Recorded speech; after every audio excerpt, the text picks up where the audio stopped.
Hello everyone, welcome to my channel, and I am here to help you today.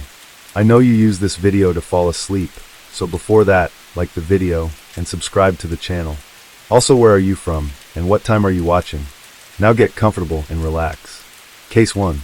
Jennifer Brown was born in 1979, radiated positivity and warmth, impacting those around her. Her numerous pursuits often left friends and family wondering how she managed it all, but her true passion was being a mother. Despite having to care for Noah, her son, this has not negatively affected her life. Instead, make Jennifer stronger, especially after Noah was diagnosed with autism as a child. As she cared for Noah, Jennifer became his rock and closest friend. They spent countless hours together, sharing joyful moments and supporting each other through life's challenges. Their heartwarming bond evoked feelings of tenderness and admiration from those who knew them. The small town adored this family for their genuine kindness and cheerful nature. Tragedy struck unexpectedly on January 3, 2023, when Jennifer vanished without leaving behind any clues. On January 4, 2023, Antonio Blair Watts Richardson contacted the Limerick Township Police Department, deeply concerned about his close friend Jennifer's disappearance. Although it had been less than 24 hours since he last saw or heard from her, Antonio's anxiety was growing by the minute. Despite numerous attempts, he couldn't reach Jennifer, which was unusual since she was always responsive, especially when it came to her son Noah. Jennifer's family and friends knew her as a devoted mother and caring person, making her sudden disappearance alarming. Antonio's call to the police initiated a lengthy and mysterious investigation. A massive search effort began, involving police officers, family, and friends, all hoping to find clues about Jennifer's disappearance. The main question on everyone's mind was what could have caused Jennifer to leave her son without explanation. At 4 p.m., Officer Stephen Crawford from the Limerick Township Police Department visited the Brown family home to check on the situation. He observed Jennifer's vehicle parked near the porch. Upon entering the house, he found her keys, purse, tablet, and work cell phone still inside. However, Jennifer's personal cell phone was nowhere to be found. When police attempted to track the phone, they discovered it had been turned off at 7 a.m. on January 4th, and the signal couldn't be traced after that. The last known location of the phone was near the intersection of Lewis Road and Ridge Pike in Limerick. This discovery marked the first significant lead in the investigation and indicated that something ominous had occurred. As a result, Jennifer was officially reported missing, and the police launched an investigation. Investigators questioned Jennifer's family, friends, and neighbors, but none of them had any information about her disappearance. Her loved ones, including her Aunt Diane Brem and Jennifer's friends Tiffany Barron and Antonio, were adamant that Jennifer would never leave her son behind. As a devoted mother, she would never abandon her child. Despite efforts, no leads were found in Jennifer's disappearance. Her family appealed to the public and a reward was offered for information, but yielded nothing, leaving unanswered questions and growing anxiety. The police investigation started by examining the events of that day, focusing on Jennifer's close friend Antonio, who was the last person to see her alive. On what seemed like an ordinary January day, Jennifer and Antonio spent time in the living room discussing life, future plans, and their children. As their kids often played together, Jennifer asked Antonio to pick up her son Noah from school. Antonio agreed and headed to the school to get Noah.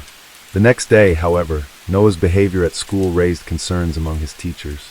They noticed that he had missed 2 doses of his medication, which was unusual given Jennifer's diligent care for her son's condition.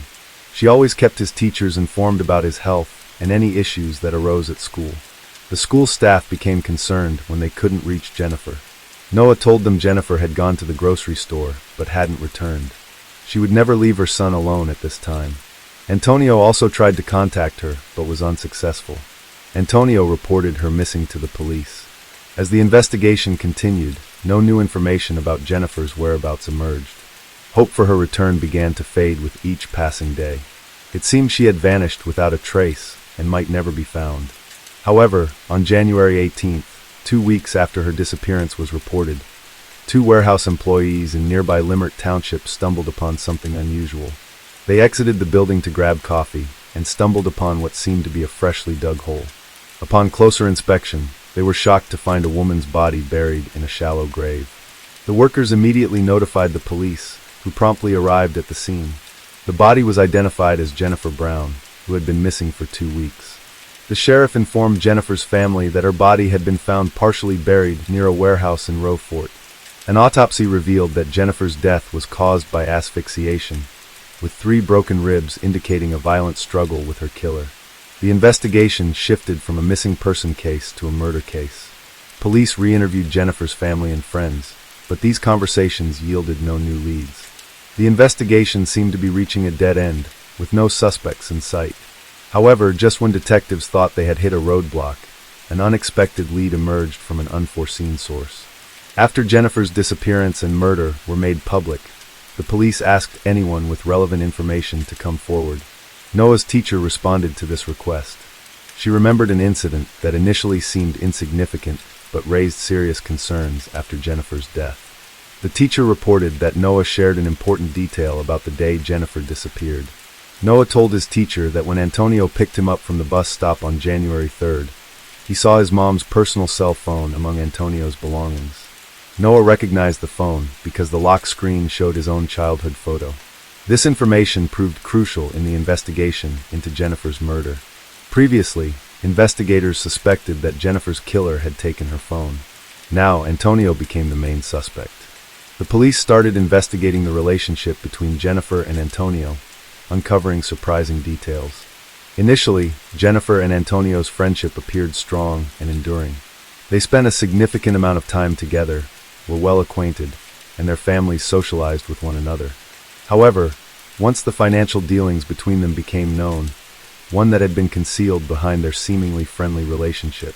Antonio owned a restaurant called Bird's Kitchen, which had declined and closed in early 2022. Following this, Antonio sought help from Jennifer in August 2022. To support her friend, Jennifer decided to invest in Antonio's business, helping him reopen Bird's Kitchen in a new location. They signed a contract that required Jennifer to provide regular financial support to sustain the restaurant, making payments approximately every 6 weeks. To rebuild Bird's Kitchen, Jennifer gave Antonio approximately $36,000 from August to January. They agreed she would give him another $99,000. Antonio was supposed to find a new location, pay rent, sign a contract, and reopen the restaurant in January 2023. However, Antonio spent the money on personal needs instead of the business. As a result, the property owners canceled their agreement with him on December 26, 2022, because he failed to meet his financial obligations. This left Antonio in a difficult situation, losing both money and the opportunity to open the restaurant. The police suspected Antonio of committing a crime to save his business due to his desperate situation. Upon investigating Jennifer's iPad, they found 2 unauthorized transfers of $177,000 to Bird's Kitchen on January 3rd. These transfers were not part of the agreement between Jennifer and Antonio, and they initially failed due to 2-factor authentication, which was later disabled. This evidence increasingly implicated Antonio in her murder. Police interviewed the owners of the property where Antonio lived, who had recently terminated his lease.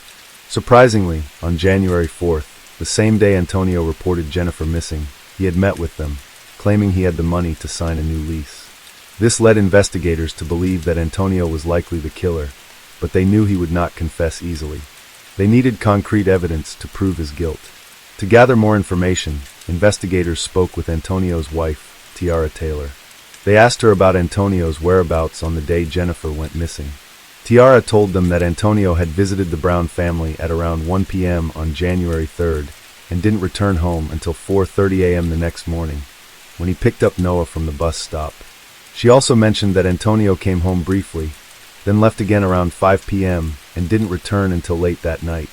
This timeline became a crucial focus point for further investigation. Further investigation found that Antonio spent the night with his mistress, Tatiana Garrett, and didn't meet her until 8 p.m. This left a 3-hour gap with no alibi. Based on evidence, detectives created a timeline of the murder. According to them, Antonio went to Jennifer's house on January 3rd around 1 p.m. and allegedly killed her while Noah was at school. Antonio then transferred funds from Jennifer's iPad to his account and left to pick up Noah from the bus stop around 4 p.m. Later, he returned to Jennifer's house, dropped off Noah, and went back to dispose of the body. He buried it in a shallow grave in a field near Rose Ford. Afterwards, he went to Tatiana's house and spent the night. Everything seemed carefully planned, but one mistake led the police to Antonio. The mistake was letting Noah see his mother's cell phone. The police had enough evidence to convict him, but investigated further to confirm his guilt. This involved film experts and a trained dog that could detect cadaveric odors indoors. First, the dog was taken to Jennifer's home to familiarize itself with her scent. This was the same location where the crime had occurred, in her kitchen. The police then led the dog to Antonio's car, where it immediately picked up the same scent. This final piece of evidence solidified the detectives' suspicions of Antonio's involvement in the murder. After months of investigation, Antonio was arrested on February 8th and charged with first-degree murder, third-degree murder, and theft. He is currently being held at the Montgomery County Correctional Facility without bail, awaiting a preliminary hearing where he will face the law for his alleged crimes. Jennifer's loved ones were devastated by her death, especially since the killer was someone they trusted. Now that the killer has been brought to justice, the case was finally closed. The boy's observation of the killer's mistake played a crucial role in uncovering the truth and bringing the perpetrator to justice. The tragic events in Limer Township serve as a reminder that even the most meticulously planned crimes will ultimately be solved. Cruel and inhumane acts will not go unpunished, and those responsible will face the law. Hello friends, welcome to our channel. Today we're going to take a look at another horrible case with you. The case of Roxana Valdez. Roxana Valdez was born in 1957 in a small village in the province of Punarinas, Chile. Roxana married a man whose name is not publicly known, and they had a son together. However, the marriage was not successful, and they separated in 2011. As a single mother, Roxana faced significant challenges in her small village where job opportunities were limited. The community's main occupation was farming and selling produce, and the local schools focused on teaching agricultural skills. Roxana worked at the Don Gregorio boarding school, which trained students to become agricultural technicians. Her role was a night supervisor, responsible for ensuring the students' behavior and slept at night. She did not have a direct role in raising the children. Roxana's son attended the same boarding school, as she was unable to care for him during the day due to her work in the fields. At the boarding school where Roxana worked, Claudio Munoz Ramirez was the head of grounds maintenance. His nighttime work schedule led to him meeting Roxana. Despite their 14-year age difference, they discovered they had a lot to talk about. Roxana would often spend entire nights discussing school issues and her failed marriage with Claudio. They also shared commonalities in their personal lives. Claudio had 2 daughters he loved, but he felt disconnected from their mother and had considered divorce multiple times. However, he stayed in the marriage because of a promise he made to her late father. Over time, Claudio seemed to forget his promise and began spending more time with Roxana, away from his family.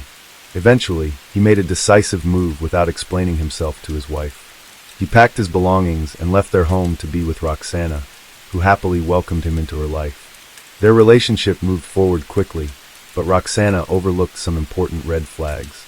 She welcomed a man she barely knew into her home, despite having children who needed her attention. As they had enjoyable conversations, Roxana failed to notice that Claudio had a temper and could be cruel. The first major incident occurred at the boarding school, where Claudio was in charge of cleanliness. During a scheduled cleanup day, some students refused to participate, which infuriated Claudio. He threatened to beat anyone who didn't help, despite having no teaching experience. Although it's unclear if he would have followed through on this threat, the students eventually started cleaning. Later, they collectively complained to the principal about Claudio's threats of physical violence.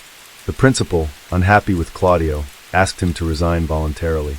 This was a significant setback, as the Don Gregorio boarding school was one of the few places in the area that offered stable and decent-paying jobs. After searching for work in fields and at fruit bases, Claudio realized it was a futile effort. He and Roxana decided to look for a better life elsewhere, but they left their son at the boarding school so he could continue his education. They didn't want to take any risks by bringing him along. To avoid relying on employers, who had already let them down, Claudio and Roxana decided to start their own small business, a fruit kiosk. They moved to Molina, a commune a couple of hours from the Chilean capital, known for its vineyards and wine exports. Roxana and Claudio bought a kiosk near their new home, found suppliers for vegetables and fruits, and started their small family business. Claudio took care of purchasing and transporting products, while Roxana handled sales throughout the day. They couldn't afford to hire an employee, as it would add to their expenses, and they worried that someone else might not take care of the perishable goods properly. Claudio became visibly upset and angry when he discovered Roxana was pregnant with their first child. This was a moment that required serious thought, but Roxana, caught up in their new relationship and thriving business, agreed with Claudio's suggestion to give the baby to her relatives to raise after birth. However, Roxana suffered a miscarriage afterwards. Following this, Claudio's behavior changed significantly. He frequently yelled at Roxana and occasionally turned violent. Neighbors, tired of the constant noise, often called the Chilean police, the Carabineros, to intervene in their domestic disputes. One time, when the Carabineros responded to a call, they found Roxana in tears and partially undressed, fleeing the house with Claudio chasing after her. Roxana revealed to the officers that she was suffering from ongoing domestic abuse, which had caused her miscarriage. The incident left her needing psychological support. However, as time went by, they seemed to put their issues behind them and continued living together as if nothing had happened.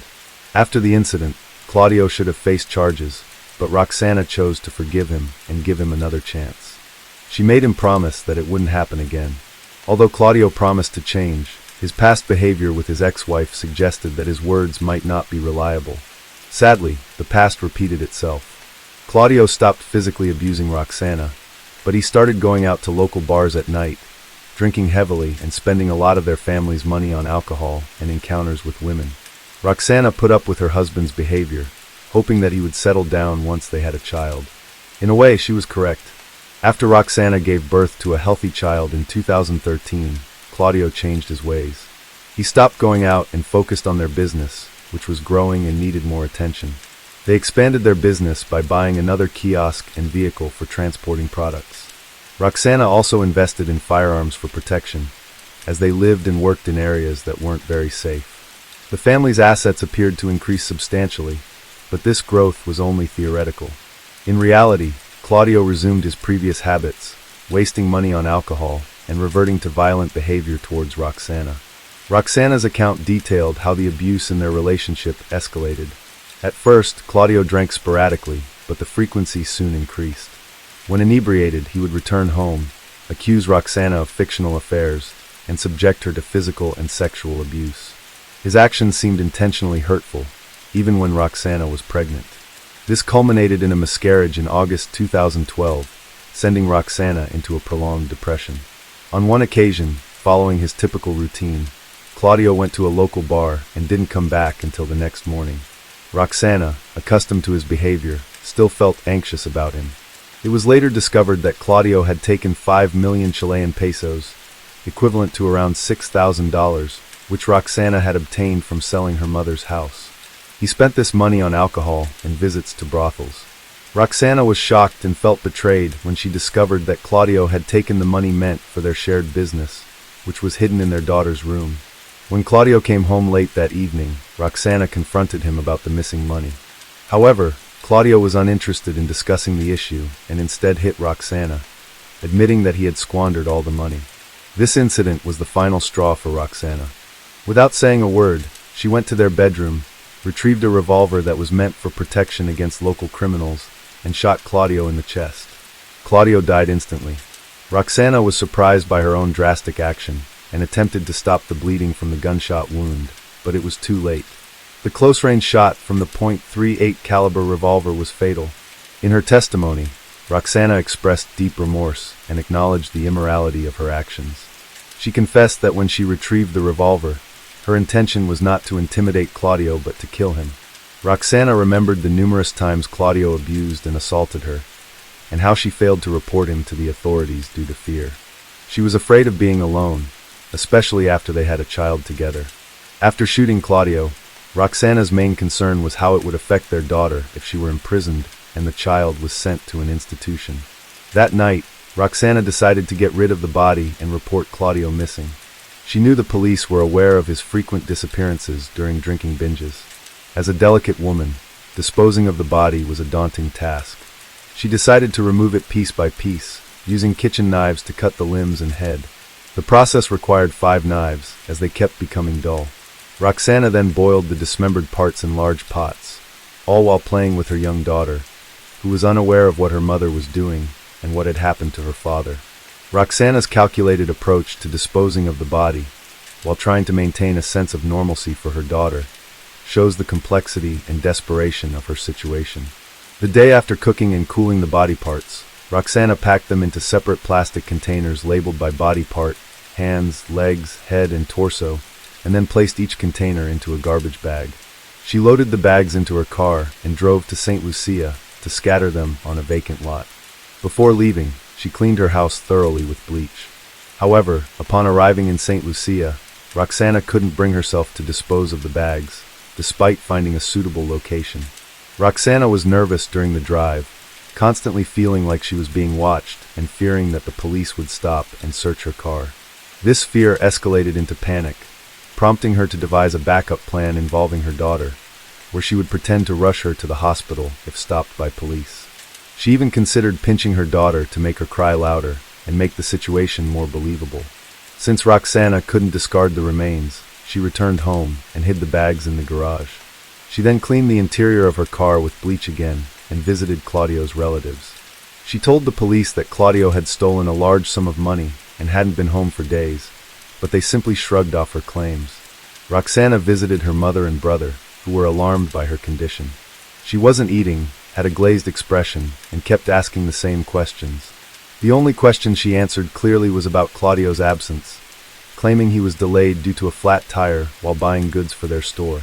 Overwhelmed by her thoughts and the hidden evidence, Roxana broke down and asked her brother for help. When he arrived, she revealed everything and showed him the containers. Her brother was shocked. Roxana wanted to unburden herself and share the traumatic experiences she had with Claudio, but she primarily needed her brother's help to dispose of the containers holding the body. However, her brother refused, fearing he would be implicated as an accomplice and face police involvement. He urged Roxana to confess to the Chilean police, the Carabineros, and threatened to do it himself if she didn't.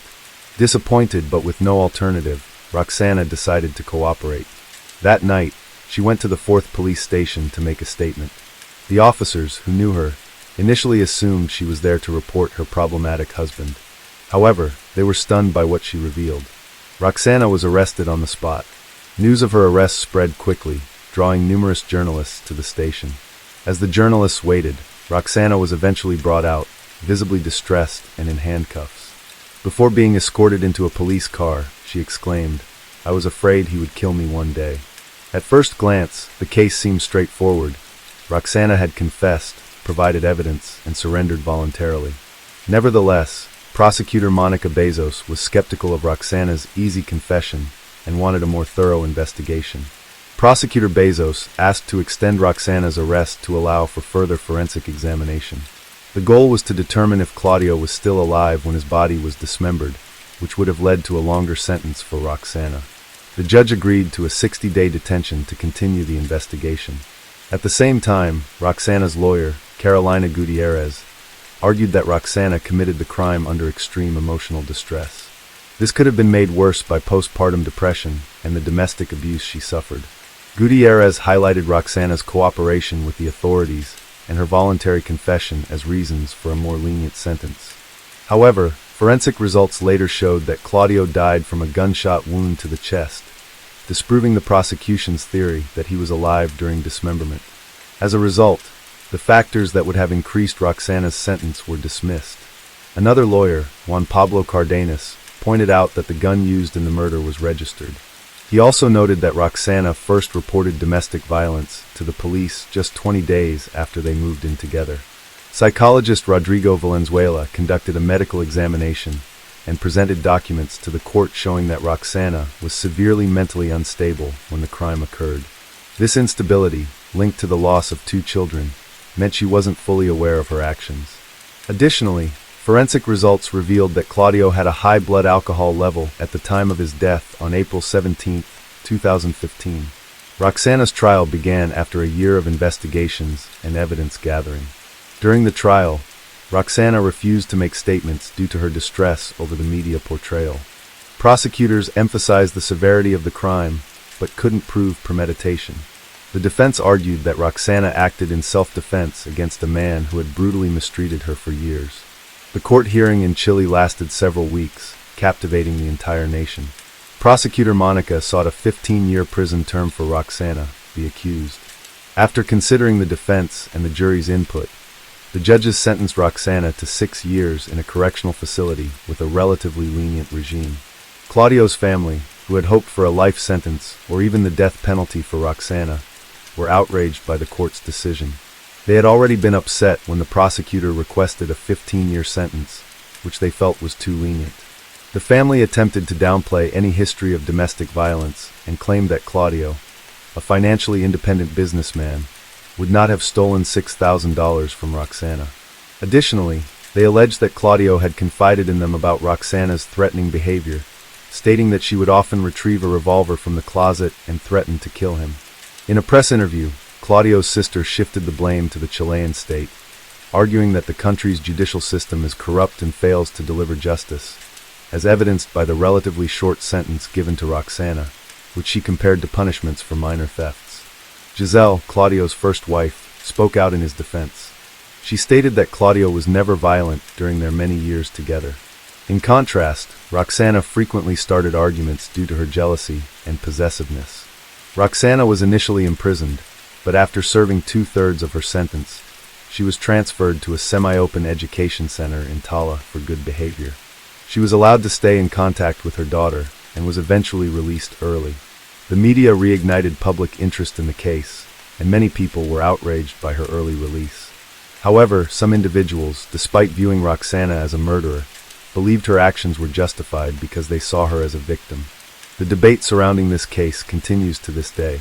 This story emphasizes the severe consequences that can occur when domestic violence is not addressed promptly. Hello friends, welcome to our channel. Today we're going to take a look at another horrible case with you. The case of Cari Farver. Cari Farver was born on November 30th, 1974, in Macedonia, Nebraska, USA. As a single mother, she raised her son, Max Maxwell, after experiencing failed relationships in the past. Raising Max was challenging for Cari. Despite her immense love for her child, she struggled with depression, which led to a period where she spent a month in bed. During this time, her mother, Nancy Rainey, took care of Max. Cari's difficult relationship with Max's father and unstable living conditions contributed to her mental health issues. At the age of 20, Cari's struggles led to a diagnosis of bipolar disorder. This condition causes extreme mood swings, ranging from euphoria, increased productivity, and excessive friendliness to depression, bitterness, and feelings of powerlessness. Although bipolar disorder significantly complicates daily life, Cari's doctor found an effective treatment for her in the early 2000s. With this treatment, Cari was able to manage her condition and live a relatively normal life. Whether Cari wanted to settle her personal life is an open question. On one hand, what woman doesn't dream of a suitable partner? On the other hand, why commit to someone who might bring worries and misfortunes? Cari was raised in a loving family and had an active lifestyle. She played sports and aspired to become a doctor. However, her dreams were cut short during her first medical practice when she fainted at the sight of blood. Deciding not to risk her health or her patients, she pursued a career in programming instead. In the fall of 2012, Cari received a job offer in Omaha with good prospects and decided to take it. However, her son Max was in middle school and preferred to stay in his familiar surroundings, so he remained with his grandmother in Macedonia. According to Vami, a friend of Cari's father, Cari had a radiant smile that drew attention whenever she entered a room. It was likely this quality that caught Dave Kropa's eye when they met at an auto repair shop in November 2012. As Cari showed him something inside her car, a Ford Explorer, Dave felt an instant attraction. Their first date arrived soon after, but their time together was interrupted by numerous calls and messages from a woman named Liz, who eventually stopped by Dave's apartment to collect something she had left there earlier. Dave told Cari about his past relationship with Liz, whom he met on a dating site 6 months prior. They had been together for a while, but he ended things because she was extremely clingy. Cari was understanding and wasn't fazed by Liz's presence in Dave's apartment, recognizing that everyone has past relationships that can resurface. 2 weeks after moving in, Cari started dating Dave. They had discussed their expectations beforehand and agreed to a brief, casual affair. Liz, whose full name is Shawnanna Elizabeth Gollier, was the first person Dave met online in 2012. Dave and Liz had children around the same age. However, Dave felt Liz wasn't a suitable long-term partner due to her limited education and lack of shared interests. Their relationship focused more on physical intimacy than meaningful conversations. Over time, Liz grew increasingly interested in what Dave was doing when she wasn't around, particularly in regards to who he was seeing. However, Dave consistently reminded her that they were in an open relationship, implying that she shouldn't be concerned about his interactions with others. He also reassured her that she had the freedom to date other men if she chose to do so. Despite Dave's openness, Liz couldn't shake off her feelings of dissatisfaction and jealousy, particularly towards Dave's children and their mother, Amy. She struggled to understand the close bond that persisted between Dave and Amy even after their breakup. As a result, Liz's behavior became increasingly possessive, prompting Dave to create distance between them. It was during this period of separation that Cari entered Dave's life.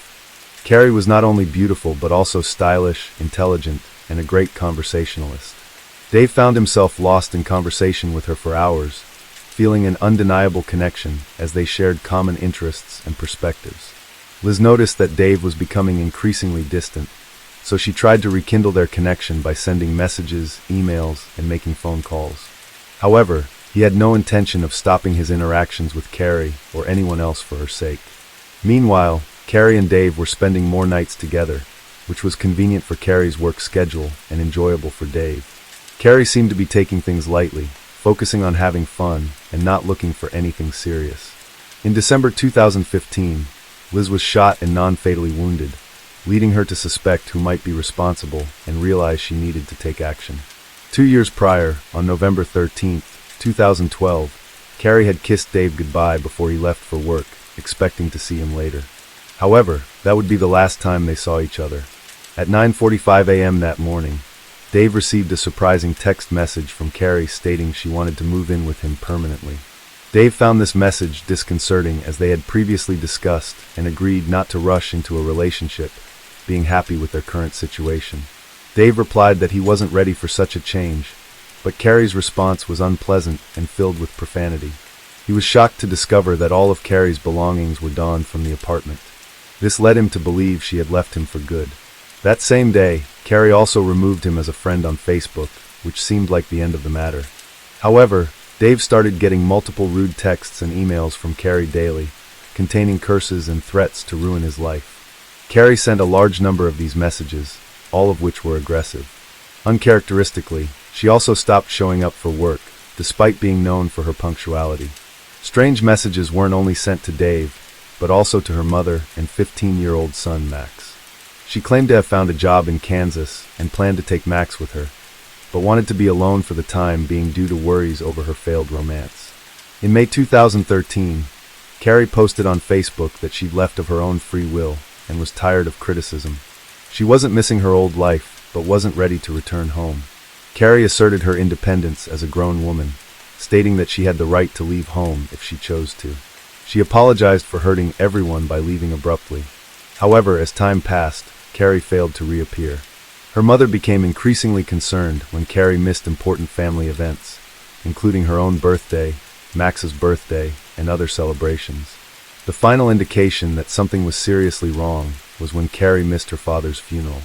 Liz began receiving messages from Cari which were insulting, humiliating, and even threatening. Cari warned Liz to stay away from Dave. Confused by Cari's behavior, Liz reached out to Dave, who revealed he was facing a similar situation. Cari was sending him messages and emails accusing him of wrongdoing, calling him a liar, and vowing revenge for the pain he allegedly caused her. The messages were sometimes ominous, with Cari claiming to know what Dave was doing at the moment. The shared experience brought Dave and Liz closer together, but also made Dave feel guiltier about the trouble he had caused. The messages from Cari grew more menacing and were filled with grammatical errors and illogical content. This was unusual, as Cari's mother claimed that her daughter had always been a calm person who wrote coherent and well-structured letters and documents. Cari was known to be meticulous about spelling and writing style. It's possible that she had experienced even more severe mental health issues. Her actions seemed to be driven solely by her uncontrolled mental state. A key indicator of dissociative identity disorder, also known as split personality, is the presence of separate, simultaneous self-consciousness in each ego, each with its own distinct memories, thoughts, behaviors, and inclinations toward specific actions. This might explain Cari's unusual behavior and altered writing style. Everything suggested she was unstable, which is why the police didn't initially consider her missing, instead focusing on stopping the pursuit of Liz and Dave. They tried to track Cari's cell phone, but it was unsuccessful due to blocked signals. Meanwhile, Liz and Dave continued to receive hundreds of emails, sometimes simultaneously receiving nasty messages when they were together. Dave and Liz continued dating, but he felt uneasy around her as she became increasingly demanding. Despite claiming to be fine with their no-commitment relationship, Liz's behavior suggested otherwise. Every time Dave tried to end things with Liz, Cari would start texting him, bonding with him over their shared victimization. This common ground drew Dave and Cari closer together, causing them to reunite repeatedly. In January 2013, a missing car was surprisingly found in Dave's front yard. However, the fingerprints on the steering wheel didn't match Cari's, and the car showed no suspicious signs. The police eventually returned the car to Cari's parents. Cari continued to message Liz and Dave, escalating her behavior by sending pictures of their children and threatening to harm them unless Dave left Liz alone. As time passed, Cari's stalking persisted, and Liz's jealousy grew, frustrating Dave. He became exhausted with the events unfolding in his life, and eventually found the strength to end his relationship with Liz. This decision came shortly after a tragic incident in August 2013, when Liz reported a fire at her home that resulted in the death of all her pets, including a snake, a cat, and 2 dogs. Liz suspected Cari was responsible, citing repeated threats made via texts and emails. The incident marked a significant turning point in the case of missing person Cari Farver, leading to Cari's placement on a federal wanted list. Tens of thousands of messages were meticulously analyzed. Law enforcement seized cell phones from Dave and Liz, as they believed Dave was also in danger. Someone had vandalized the auto repair shop where he worked and thrown a brick through his window. It appeared that Cari's anger was directed at anyone in Dave's life. Consequently, Amy Flora, Dave's ex-wife, began receiving threatening messages from Cari. As Dave spent time with his children, he also saw Amy regularly. The police were perplexed as to why Cari, who had dated Dave for less than 2 weeks, was now stalking Dave and his ex-wife. The investigators decided to focus on Dave Kupa, as Cari's disappearance raised many questions that needed to be answered. It was a mystery that didn't add up. Cari Farver's family was also tirelessly searching for her, exploring every possible lead to find her. Their efforts finally paid off in the spring of 2015, when detectives Ryan Avis and Jim Doty took on the case. Unfortunately, they found no evidence that Cari was still alive. One of the detectives shared their thoughts with ABC News. It's unusual for adults to suddenly leave without using any money. No one saw or heard from her, which doesn't make sense. She had a good income and a nice home. I've come to believe that I have no proof she's alive. With the help of a digital forensics expert, the detectives analyzed data from Kupa and Gore's phones from 2013. Colby discovered that Cari had sent over 50,000 texts and 15,000 emails to Dave in just 3 years. Whoever was impersonating Cari became increasingly sophisticated, trying to hide their IP address and true identity. Somebody with expertise in computer programs seemed to be behind the strange occurrences. In December 2015, Liz Gard contacted the police again, this time reporting that she had been shot in the leg on her own doorstep. She claimed her attacker was Amy Flora, not Cari. Coincidentally, Dave was missing a gun that Amy may have had access to. This new development raised suspicions that Amy might be involved in Cari's disappearance. The investigation uncovered a lead that suggested Amy's motive. She may have been seeking revenge against women connected to Dave Krupp. Amy's relationship with Dave had been complicated, and the presence of other women in his life might have prevented them from reuniting. The police promptly questioned Amy, but surprisingly, she had a solid alibi. Multiple witnesses confirmed that she was not at Liz's house when the shooting occurred, so no arrest was made. The investigation became increasingly puzzling. New details emerged from the analysis of Liz's cell phone data. Investigators found fake email addresses using variations of Farver's name and an app used to schedule messages. This discovery shed light on how Liz and Dave received simultaneous messages from Cari. The investigation led to suspicion of Liz Gallier, which intensified when her fingerprint matched those on Cari's car steering wheel. It was now clear who the culprit was, and the priority was to prevent further harm. To catch Liz off guard, detectives devised a plan to create a fake narrative, pretending to still consider Amy the prime suspect, aiming to prevent Liz from escaping or destroying evidence. Liz fell for the trap. She was thrilled at the opportunity to eliminate another rival who was threatening her relationship with Dave. Soon after, Liz Gallier gave the police an email supposedly written by Amy. The email included a confession to kidnapping Cari, along with specific details about the crime. According to the confession, Cari had been stabbed in the stomach or chest area before her body was disposed of. The email also revealed information about Cari's car and home that had not been publicly disclosed. According to an investigative spokeswoman, Liz provided detectives with information that only someone intimately involved in the crime could have known. In doing so, she inadvertently implicated herself in Cari Farver's murder. The letter made it clear that the crime occurred in a car, prompting authorities to re-examine the victim's vehicle. Upon removing the seat covers and fabric, specialists discovered a blood stain belonging to Cari Farver. Liz managed to send messages posing as Cari without arousing suspicion, but it's unclear how. Reports suggest that Liz Gallier led a double life, dating both Dave and a man named Garrett. Notably, Garrett's IP address was linked to messages sent under Cari's name. When questioned, Garrett revealed that he had been in a long-term relationship with Liz. Out of kindness, Garrett invited Liz to move in with him and his children after a fire. However, their relationship became complicated and deteriorated significantly once they started living together. Garrett would often take care of Liz's children while she isolated herself in her room or left the house. Garrett was shocked by what the police told him. It was discovered that Liz spent 40 to 50 hours a week pretending to be a missing woman. Although her room was messy, no significant evidence was found. However, investigators did discover several cell phones and electronic devices in the last place she stayed. In late December 2016, Shawnanna Liz was charged with first-degree murder. The county prosecutor commented on the complexity of the investigation, stating that most murders are dark, but this crime was particularly bizarre. It would take some convincing to make someone believe it actually happened.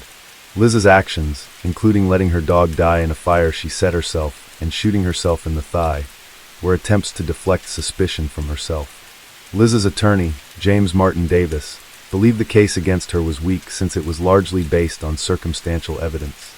Key pieces of evidence were missing, including Cari's body and the crime weapon, and Liz had not confessed to the crime. In fact, there was no conclusive proof that Cari was even dead. The defense team requested a mistrial, which would allow a judge to determine the extent of Shawnanna's guilt. The prosecution presented a substantial amount of complex electronic evidence, as well as physical evidence. They argued that the amount of blood found on the passenger seat of Cari's car supported the theory that she had been stabbed. Investigators also found a direct link between Shawnanna and Cari's murder by analyzing a memory card that Shawnanna had used around the time Cari went missing. The memory card, which was found in a tablet stored at Dave's residence, contained deleted images. It was clear that the foot belonged to a people who had been deceased for several years. Notably, Cari had a similar tattoo among her distinguishing features. Her mother later confirmed that the tattoo indeed belonged to Cari. The photo solidified the conviction of Shawnanna Liz was predator. The judge ruled her guilty of first-degree murder and handed down a life sentence without parole, stating that Cari Farver did not disappear by choice, but was tragically murdered. Authorities suspect that Shawnanna murdered Cari, allowed her body to decompose, and then burned the remains to eliminate all evidence. Motivated by jealousy, she decided to eliminate her rival. After disposing of Cari, Shawnanna took her cell phone and used it to send messages that would make Farver appear unstable and win back Dave's favor. When this plan succeeded, Shawnanna wanted to eliminate Amy as well, but she became too entangled in her own scheme and ultimately fell into her own trap.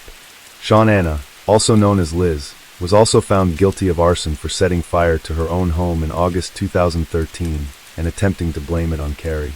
The fire destroyed the house and killed pets, resulting in an additional 20-year prison sentence. She is currently serving her sentence at the Nebraska Correctional Center for Women, despite maintaining her innocence. Dave revealed that he received thousands of emails and text messages signed by Cari over the years. However, he claimed that he never noticed Cari stalking him during their relationship, which contrasts with his experience with Shawnanna. So, what happened to Cari's son, Maxwell Farver? According to his LinkedIn profile, He followed in his mother's footsteps and became a computer programmer. He graduated from the University of Iowa with a degree in software engineering and data science and is now married. Although it's unlikely he's forgotten the past, he may have found some peace with his new family. As for Dave Kropa, he now lives a private life away from the public eye. He doesn't have a public account on any social media platform. This disturbing crime story is a harsh reminder of the complexities and manipulation that can occur in human relationships. It highlights how vulnerable we can be in our own surroundings, unaware of the true nature of those around us. Years have passed since Alyssa Burkett's life was tragically cut short. Her daughter, Willow, has grown up in a loving family, surrounded by the care of her grandparents. Each year on Alyssa's birthday, they visit her grave, remembering her beauty, kindness, and boundless love. The memory of Alyssa lives on in the hearts of her loved ones, in every beat of little Willow's heart.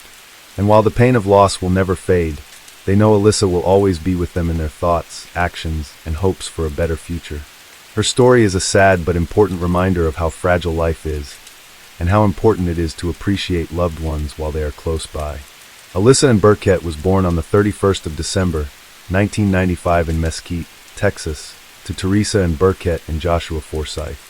She had 3 sisters, Nikki, Madison, and Taylor, and 2 brothers, Landon and Tyler. From a young age, Alyssa displayed creative inclinations. At the age of 7, she dreamed of becoming a fashion designer and crafting her own clothing. She enthusiastically sketched designs for future outfits. Her grandfather, Russell Forsyth, a songwriter, encouraged his granddaughter's passion and hoped she would continue his legacy. However, at the age of 13, Alyssa changed her plans and decided to pursue a career in law. She explained to her grandfather that she enjoyed arguing and felt a calling in it. Russell supported his granddaughter's choice, albeit mourning about the necessity of diligent study on this path. After graduating from Royce City High School, Alyssa enrolled in a local college. At 18, she discovered she was expecting a child with her boyfriend, Andrew Bird, who was 9 years her senior.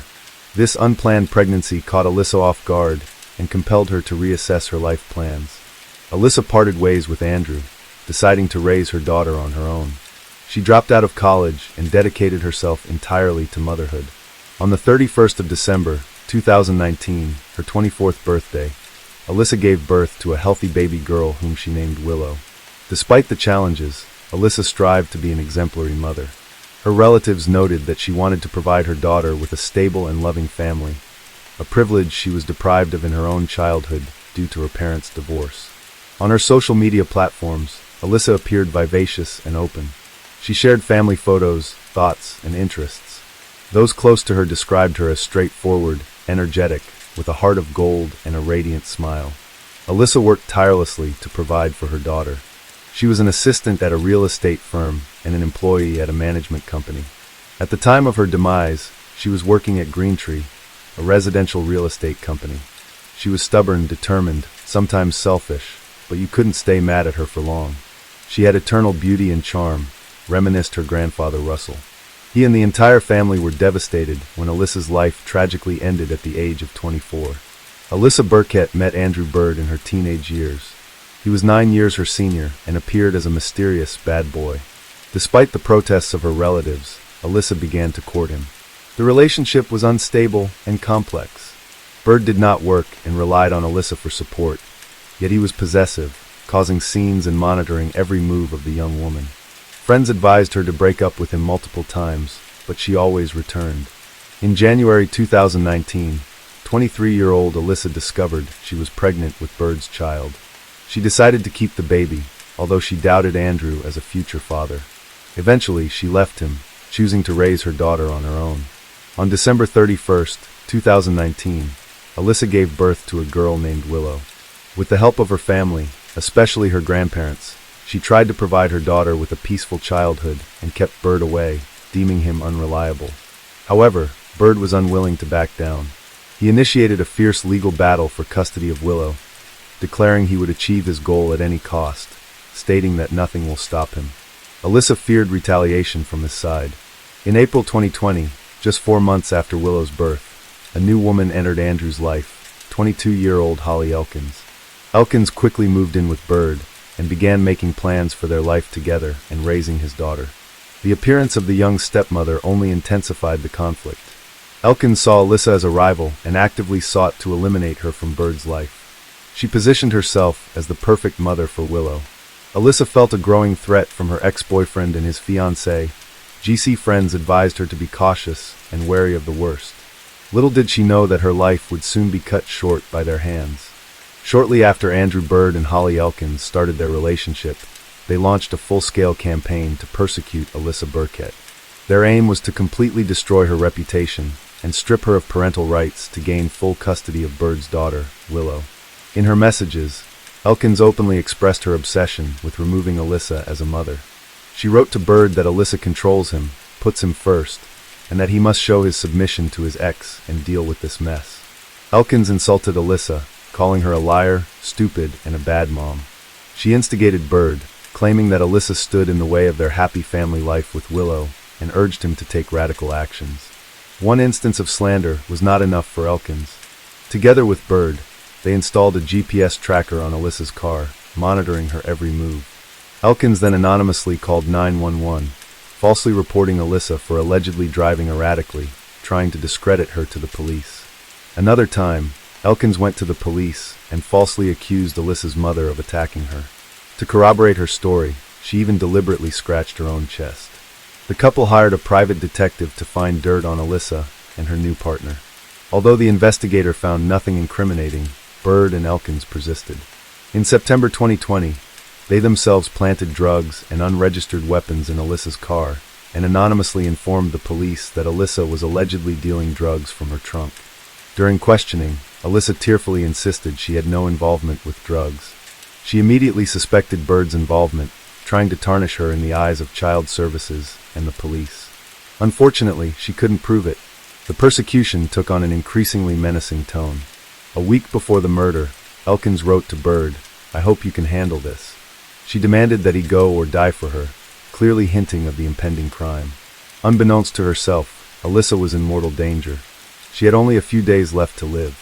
Following direct instructions from his fiancée GC Holly Elkins, Andrew Bird began the direct preparation for the murder of Alyssa Burkett. They acted deliberately and methodically, planning every detail of the crime. On September 10, 2020, just 3 weeks before the tragedy, Elkins accompanied Bird to a sporting goods store. There, he purchased a black raincoat in cash, which he would later use in the attack. Elkins clearly assisted him in selecting suitable attire for the crime. On September 14th, they visited a pharmacy, where Elkins bought dark foundation and other cosmetics for makeup. Evidently, she planned to disguise Bird to hinder his identification by witnesses. Later, the police would find this makeup in Bird's car, along with wipes containing traces of makeup. On September 19th, the couple visited a hardware store, where they bought shotgun shells and a large Camillus knife. It was this shotgun and knife that Bird would soon use to carry out his vengeance on the mother of his daughter.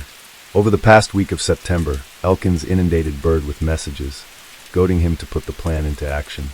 She wrote that they needed to deal with this, go or die. Elkins explicitly stated that their relationship would be at risk if he did not follow through to the end. Receiving a clear signal, Bird got down to business. The search history on his phone shows that he began looking for information on how to remove gunpowder residue from his hands after a shot. He clearly did not want to leave any traces. 6 days before the attack, Bird bought a used black Ford Expedition advertised. He planned to use it for surveillance on Alyssa and his transportation to the crime scene. The seller later identified Bird as the buyer. A day before the attack, Bird attached a homemade silencer to his .22 caliber pistol. Although he ultimately did not use it in the attack, the mere fact of making the silencer demonstrates the purposefulness of his actions. Finally, on the morning of October 2nd, Bird disguised himself as an African American, donned a black raincoat, and headed to Alyssa's house in a parked SUV nearby. Thanks to Elkins' messages, he knew the victim's daily routine and could anticipate where to find her. The plan was set. Bird and Elkins had considered all the details. They were prepared to ruthlessly execute the mother of 1.5-year-old Willow in broad daylight. There was no turning back. On the morning of October 2nd, 2020, nothing foreshadowed the tragedy. 24-year-old Alyssa Burkett, as usual, dropped off her 1.5-year-old daughter Willow at her grandmother's and headed to work at the Greentree Homes Management Company in Carrollton. She parked her car in front of the office around 9 a.m. and was about to enter the building. At that moment, a black SUV sped towards her car at full speed. A man in a black cloak with a hood and a mask covering his face jumped out of it to call for help. A bloody trail followed her. Noticing the movement, Bird swiftly turned around. He pulled out a large hunting knife from under his cloak and lunged towards Alyssa, writhing on the ground. Grabbing her by the hair, he viciously began stabbing her in the neck, chest, and abdomen. In total, Bird inflicted no fewer than 13 stab wounds. From the injuries sustained, Alyssa died on the spot. When her colleagues, hearing the screams, rushed out to the parking lot, they found Alyssa in a pool of blood, her throat slashed. They tried to perform CPR, but in vain. By that time, Bird had already fled in his black SUV, leaving the bloodied knife on the parking lot. Random witnesses described the assailant as a tall, muscular man dressed in all black, with a mask or hood on his head. Many mistook him for an African American. At the time of the attack, Holly Elkins, according to her own words, was at home with Bird's daughter, Willow. Thus, she had an alibi. Later, she told the police that Bird allegedly was with her all this time, which turned out to be a lie. The brutal daylight murder in a crowded place shocked the residents of Carrollton. They were puzzled about the motives of the criminal. However, Alyssa's relatives and friends immediately suspected Andrew Bird. They were aware of the protracted conflict between the former partners and feared the worst. Alyssa's mother, barely holding back tears, informed the police of her suspicions regarding Bird. She recounted his threats and obsession with her daughter, the prolonged legal battle for custody of her granddaughter. According to her, Bird had repeatedly stated that the living Alyssa Willow would not get. Thus began one of the most shocking and resonant trials in the history of Texas. A trial that made local residents rethink, seemingly, the familiar issue of domestic violence and stalking. The name of Alyssa Burkett will long be remembered as a symbol of maternal love and resilience in the face of cruelty. The investigation into Alyssa Burkett's murder began with questioning witnesses of the crime scene. Alyssa's colleagues detailed the appearance and actions of the assailant. Although he wore a mask, his tall stature and muscular build stood out. Sound mistakenly took him for an African American. The testimonies of Alyssa's relatives about the prolonged conflict with her former partner, Andrew Bird, immediately make him the prime suspect. Friends and colleagues of Alyssa spoke of his obsession, constant surveillance, and threats. Alyssa's new boyfriend recalled that Bird mentioned their full home addresses, although they had not disclosed this information to him. Detectives began surveillance of Bird's house in Rowlett. Soon they noticed Bird, accompanied by his fiancée Holly Elkins and daughter Willow, carrying suitcases and bags out of the house, clearly preparing to leave for a long time. When Bird got into the car, the police stopped him on the pretext of lacking a license plate. During the search of the car, men's boots cut into pieces and soaked in bleach were found. Also discovered were remnants of camouflage makeup, napkins with makeup, and burnt parts of a brush for its application. In Bird's house, detectives found even more evidence, primarily batteries for GPS trackers that the criminal attached to the cars of Alyssa and her boyfriend. There was also a homemade silencer for a pistol and a whole arsenal of weapons. But the main discovery was a written script that Bird used when calling the police to report drugs in Alyssa's car. The police seized 3 phones from Bird, including a disposable one. In the search history of one of them, there were inquiries on how to remove gunpowder residue from hands. He was clearly trying to cover his tracks. Meanwhile, on the outskirts of the city, an abandoned black Ford Expedition SUV was discovered. In the cabin, forensic experts found Alyssa's blood and fibers of a fake beard with Andrew's DNA. The car seller identified Bird as the buyer and remembered that he paid in cash and was in a hurry. Forensic examination revealed that the bullet that killed Alyssa was fired from the sawed-off shotgun found in the car. Bird's fingerprints were also found on the handle of a hunting knife. His handwriting was clearly identifiable in the GPS devices and in the calls with false accusations. It seemed that the prosecution had gathered comprehensive evidence of Andrew Bird's guilt. However, the prosecutors also aimed to hold his accomplice, Holly Elkins, accountable. Electronic correspondence between them came to the rescue, showing Elkins' role in planning and inciting the crime. The investigation lasted for several months. During this time, the prosecution meticulously assembled a mosaic of evidence, unequivocally incriminating the ruthless killers of Alyssa Burkett. The jurors were shocked by the cynicism and calculated nature of the criminals. They eagerly awaited the start of the trial to deliver a just verdict. The trial for the murder of Alyssa Burkett began in June 2022, almost 2 years after the tragedy. Sitting in the dock were 35-year-old Andrew Bird and his 23-year-old fiancée, Holly Elkins. They were charged with stalking, conspiracy, and first-degree murder. From the outset, the prosecutors made it clear that they intended to seek the maximum punishment for both defendants. In their opening statement, they painted a picture for the jurors of a massive conspiracy to take the life of the young mother. The correspondence between Bird and Elkins left no doubt about the meticulous planning of the crime. A key prosecution witness was Christopher Mayo, Alyssa's boyfriend at the time of her death. He told the jurors about months of harassment and persecution orchestrated by Bird and Elkins against them. According to him, Alyssa had mentioned multiple times that Bird seemed like someone capable of killing her. Mayo recounted the phone threats, constant surveillance, and attempts to discredit Alyssa in the eyes of social services and the police. He stated that Elkins was the puppet master directing Bird's actions. Her pathological jealousy and obsession with another's child ultimately led to the tragedy. Colleagues and friends of Alyssa shared the grief of the slain mother. Alyssa had confided in them, expressing fear of her unstable ex, feeling constantly watched. A few days before her death, she told a friend, "If something happens to me, know that Andrew did it." Forensic experts presented the jurors with a rich arsenal of physical evidence unequivocally linking Bird to the crime scene. In addition to DNA and fingerprints on the murder weapons, there were traces of gunpowder and disguised fragments in his house and car. However, the nail in the coffin of the trial was the electronic correspondence between Bird and Elkins, eloquently demonstrating their joint plans. Phrases like, "I hope you can handle this, do it or die for me," "This be asterisk, Teach must disappear," littered their messages in the days leading up to the murder. Bird's defense attempted to argue for the lack of premeditation in his actions. Supposedly, he only intended to scare his ex, but in a fit of rage, miscalculated his force. The defense emphasized the emotional distress and stress from the prolonged legal battle, but the correspondence in meticulous preparation for the crime completely refuted these speculations. Particularly telling were Bird's internet searches on removing gunpowder traces. Such actions do not align with those of someone who accidentally turned to violence. Elkins outright denied her involvement, citing an alibi. However, even here, her position was woven with white lies.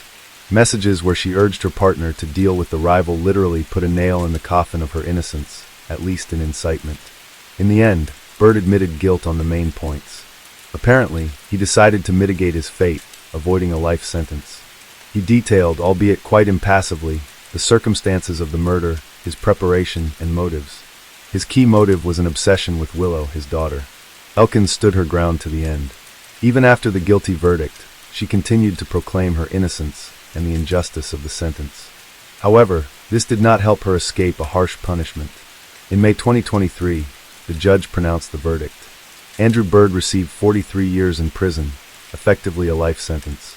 Holly Elkins was sentenced to 20 years for complicity. The courtroom erupted in applause. Justice, albeit delayed, prevailed. The killers of Alyssa Burkett received their due. The loved ones of Alice, with tears in their eyes, expressed gratitude to the prosecutors and jurors. "Nothing will bring back our girl, but we are thankful that the guilty have been punished, and no one else will suffer at their hands," said Alice's mother to the journalists. This tragedy will serve as a bitter lesson for all victims of domestic violence for a long time. The untimely and cruel death of Alice Burkett shook the residents of Texas and the entire America. A young mother, beloved daughter and sister. She was killed in the most despicable and inhumane manner by the hands of her former partner and the father of her child. Her story became a tragic symbol of the epidemic of domestic violence, claiming thousands of lives annually. Despite the just verdict for the killers, Alice's family does not hide. Their loss is irreplaceable. "She was a ray of light in our lives," recalls her mother Teresa. Determined, with a huge loving heart, she lived for her daughter and dreamed of giving her the best. Most painful was the fact that Alice sensed the danger and repeatedly reported it to her loved ones and the police. Alas, no one took her words seriously until it was too late. Perhaps more decisive intervention could have prevented the tragedy. "She told me, Mom, he will kill me, I know. But what could I do?" The police shrugged, saying, "Until he does something, we are powerless," Alice's Aunt Shelley shares in tears. Particular concern arises for Alice's daughter, 2-year-old Willow. She lost her mother at such a tender age, and will surely not fully grasp the extent of her loss for a long time. Custody of the girl was granted to her maternal grandparents. They vowed to do everything to ensure Willow grows up in love and never forgets her mother. Every day I show her photos of Alice, tell her how wonderful she was. Willow is still young, but she already reaches for the pictures, caressing them with her finger. Despite everything, we will continue to live on for her, says Alice's grandmother, Teresa, and Alice's story raises uncomfortable, yet critically important questions. Why do signals of domestic violence victims often go unnoticed? How can we improve the protection and response system to complaints? What prevents us all from being more vigilant about the problems of friends and family? Experts urge early recognition of warning signs of abusive relationships, pathological jealousy, control, isolation from friends and family, outbursts of aggression. Victims need to know they are not alone and can seek help at any time by contacting hotlines or crisis centers. The most important thing is not to remain silent, not to tolerate, not to consider it normal. Violence is never acceptable, and it rarely stops on its own. Alice was strong, but even the strong sometimes need help, emphasizes psychologist Anna Byers, leading a support group for abuse survivors. Alice's death should not be in vain. Her case once again shows how important it is to take threats and signs of violence seriously, especially when the well-being of children is at stake. No family drama is worth a lost life. The name of Alyssa Burkett will forever remain in the memory of her loved ones and fellow citizens. Her photos and posts on social media continue to gather likes, comments, and words of support even years after the tragedy. Many see in her an example of resilience and dedication to loved ones despite all trials. Rest in peace, dear Alice. You will forever remain in our hearts. We will continue your work and love Willow as you loved her. Justice has prevailed, and now you can rest peacefully. We will always remember your goodness, willed her grandfather Russell on the first anniversary of her death. Perhaps someday in the future Willow will be able to read these words and learn what an amazing woman her mother was. A woman who fought for her until her last breath and did not let her love fade, even in the face of monstrous cruelty. Her short but bright life will forever be an example for all mothers. Alyssa Burkett's story is not just another criminal chronicle. It is a tragedy of a young woman who only wanted one thing, to love and raise her daughter. But her life was cut short by those who vowed to protect her. Her child's father and his new partner. Obsession, jealousy, desire for control. These were the true motives driving Andrew Bird and Holly Elkins. Neither pleas from Alice, nor fear of the law, nor thoughts of the well-being of little Willow stopped them. In pursuit of a sick passion, they crossed the final line. The most frightening thing is that Alice's case is just the tip of the iceberg. Hundreds of women across the country face domestic violence, harassment, and threats daily. Many are afraid to speak openly about it, considering their burden shameful. Unfortunately, the outcome of this silence can be fatal. Alice's example reminds us we must not turn a blind eye to signs of abuse in our own lives or the lives of our loved ones. Pathological jealousy is not love. Constant control is not care. And outbursts of aggression are not character. These are warning bells. SOS signals that cannot be ignored. If you have become a victim of domestic violence, know that you are not alone. There are people and organizations ready to lend a helping hand. Do not be afraid to take this step. Do not wait until the situation becomes deadly. Your safety and right to a life without fear are paramount above all other considerations. It is our collective responsibility to raise the younger generation in respect and acceptance. To teach them to resolve conflicts with words, not fists or guns. To explain that love does not tolerate violence. Perhaps then our daughters will no longer perish at the hands of those they once led into their hearts. I don't know if Willow will ever understand why and for what her mother died, but I know for sure Alice loved her more than life. Her last thoughts were surely about her daughter, and there in the heavens she continues to watch over her little one, said her brother Landon at her funeral. Someday Willow will grow up and be able to read this story herself. The story of her mother's life, love, and struggle. May the memory of Alice be a source of strength and faith in a better future for her. And for all of us, a bitter lesson, a reminder, and a call to action. We owe it to her. We owe it to each other. In this episode, we'll discuss the events that occurred in 2014. 31-year-old Carly McBride disappeared under mysterious circumstances after visiting her ex-boyfriend's house. After receiving a missing person report, the police began an investigation. However, it took the authorities almost 2 years to answer the question, Where did Carly disappear to? Carly was born on April 14, 1983, in the family of Steve McBride and Lorraine Williams. She was a cheerful and outgoing child with a close relationship with her parents. Growing up, Carly started experiencing more and more problems. She started abusing alcohol and illegal substances. Nevertheless, she made efforts to overcome these harmful addictions. In 2014, Carly was a 31-year-old woman that lived in Belmont, New South Wales, Australia. She was a mother of 2 children, 7-year-old son William and 3-year-old daughter Cadence. Carly's children were from different men, but I couldn't find any specific information about her relationship with her former partners. However, we know that Andrew Easton, Cadence's father, was one of the last people to see Carly. In 2013, Carly checked into a rehabilitation center to overcome her addiction to illegal substances. While there, she met Sale Kenneth Newsom, the friendship with whom gradually grew into something more. From August 2014, Carly and Sale started spending almost all their time together. The couple had fights sometimes, but they seemed to be happy on the surface. On September 30th, 2014, Sale took Carly to Musselbrook, where her 3-year-old daughter Cadence lived with her father, Andrew Easton. Carly came to stay with her for a few hours. She entered the house of her former partner at about 12:30 p.m. Sale didn't stay with her, but they agreed he would return in a few hours. However, when Sale came to pick up Carly, she was no longer there. Carly's ex-partner, Andrew Easton, said they fought, so Carly left. She planned to go to the nearest McDonald's, located about a 20-minute walk from Andrew Easton's house. Puzzled that Carly didn't call to tell him where she would be waiting for him, Sale started calling her himself. Since all attempts were unsuccessful, Sale drove towards McDonald's, where she allegedly planned to go. Along the way, he looked around, hoping to find Carly sitting somewhere waiting for him. He suggested her phone was dead, but Carly was nowhere to be seen. She wasn't at McDonald's, where she supposedly went, or anywhere near it. Sale drove around the streets of Musselbrook for a while, but it was in vain. Carly seemed to disappear into thin air. When she didn't return home to Belmont that evening, Sale contacted the police. The detectives asked him the details of what had happened. It would be exactly the same thing every time. I would drop her off, she would get out and go to the front door.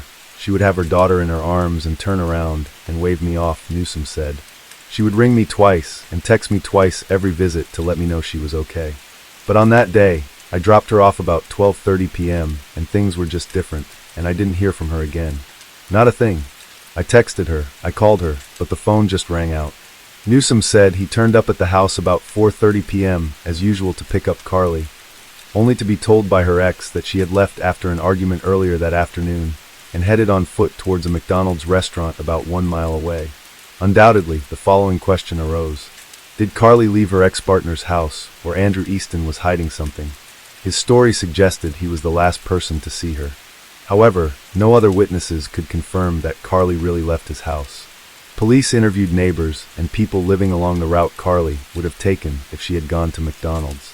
The fact that no one saw her has further increased suspicions about her former partner. Unfortunately, no surveillance cameras near Andrew Easton's house could confirm or deny his words about Carly leaving around 2 p.m. After reviewing the recordings from the surveillance cameras at McDonald's, the investigators found no evidence she was ever there. Police searched fields behind a nearby residential area for clues.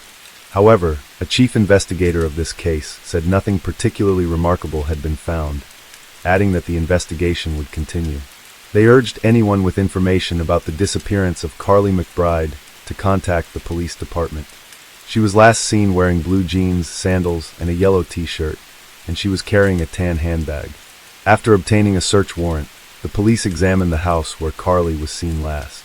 A group of police officers went there, hoping to find clues that could shed some light on what happened to the mother of 2 children. But after searching Andrew Easton's house, the police did not find new clues. Nothing there indicated that someone committed a crime in that house. However, investigators did find something suspicious. They discovered Carly's Facebook account got deleted a few hours after she vanished, before the official report of her disappearance. This mysterious deletion of her account on a social network raised a lot of questions. Are the account deletion and Carly's disappearance somehow connected? Was she the one to delete her account, or did someone else do it? Why was the account deleted? Perhaps the Facebook messages could tell about what happened, and that's why someone deleted the account. To get answers to these questions, the detectives turned to the U.S. Department of Justice, hoping the latter would help restore Carly's account and determine who could have deleted it. Facebook data analysis is done at the company's headquarters in Menlo Park, California, but Sergeant Wright said Ms. McBride's Facebook friends could help New South Wales police. We're asking if anyone may have been in contact with Carly via Facebook or any other social media in the days leading up to her disappearance, if anyone noticed anything unusual. If they could come forward and let us know, he said. Given the timing of the Facebook page being shut down, and in the context of the disappearance, we think it's hugely suspicious, but it's also something that could hold some vital information about what happened to Carly. Carly's parents didn't believe their daughter had just fled to start a new life. Close friend and flatmate Carly Smith said nothing appeared out of the ordinary as she spoke with Carly on the phone as she traveled to Musselbrook. She was so down to earth. I would call her a free spirit. She was easygoing. She just loved life, Ms. Smith said. She was always there for her friends. If you were having a bad day, she just knew, and she would be in contact. And she also made a plea. We all wake every day not knowing what happened, not knowing where she is, she said. You have to have a conscience. Come forward with some news. Just give us something. The police thoroughly searched the area where Carly was before her disappearance. The search included dogs, police divers examining the Hunter River and its surroundings, and aerial and trail bike patrols. And yet none of this helped to find any traces of Carly McBride. Months passed, but the investigation did not bring any results. Carly didn't leave any digital footprints. After she disappeared, she never turned on her phone. Her social media accounts were inactive, and she did not use bank cards. Investigators began to assume that Carly was no longer alive. 9 months after Carly's disappearance, her parents sought help finding their daughter. They were joined by Detective Timothy Seymour, who could contribute by requesting any information helpful to the case. Ms. McBride's mother, Lorraine Williams, shed tears during the public appeal and begged for help to find her beloved daughter. If you know anything, even if it's the smallest thing, please come forward and help us, she said. Steve and Lorraine said their family experienced difficulties after Carly's disappearance.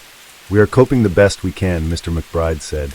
As far as Carly's children are concerned, it's a fairly complex area. Both children have 2 different fathers, and to be honest, we haven't had too much close contact with those children.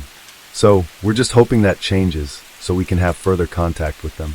Detective Inspector Timothy Seymour said officers had worked tirelessly since Ms. McBride's disappearance. We have a plethora of information that we are sorting through.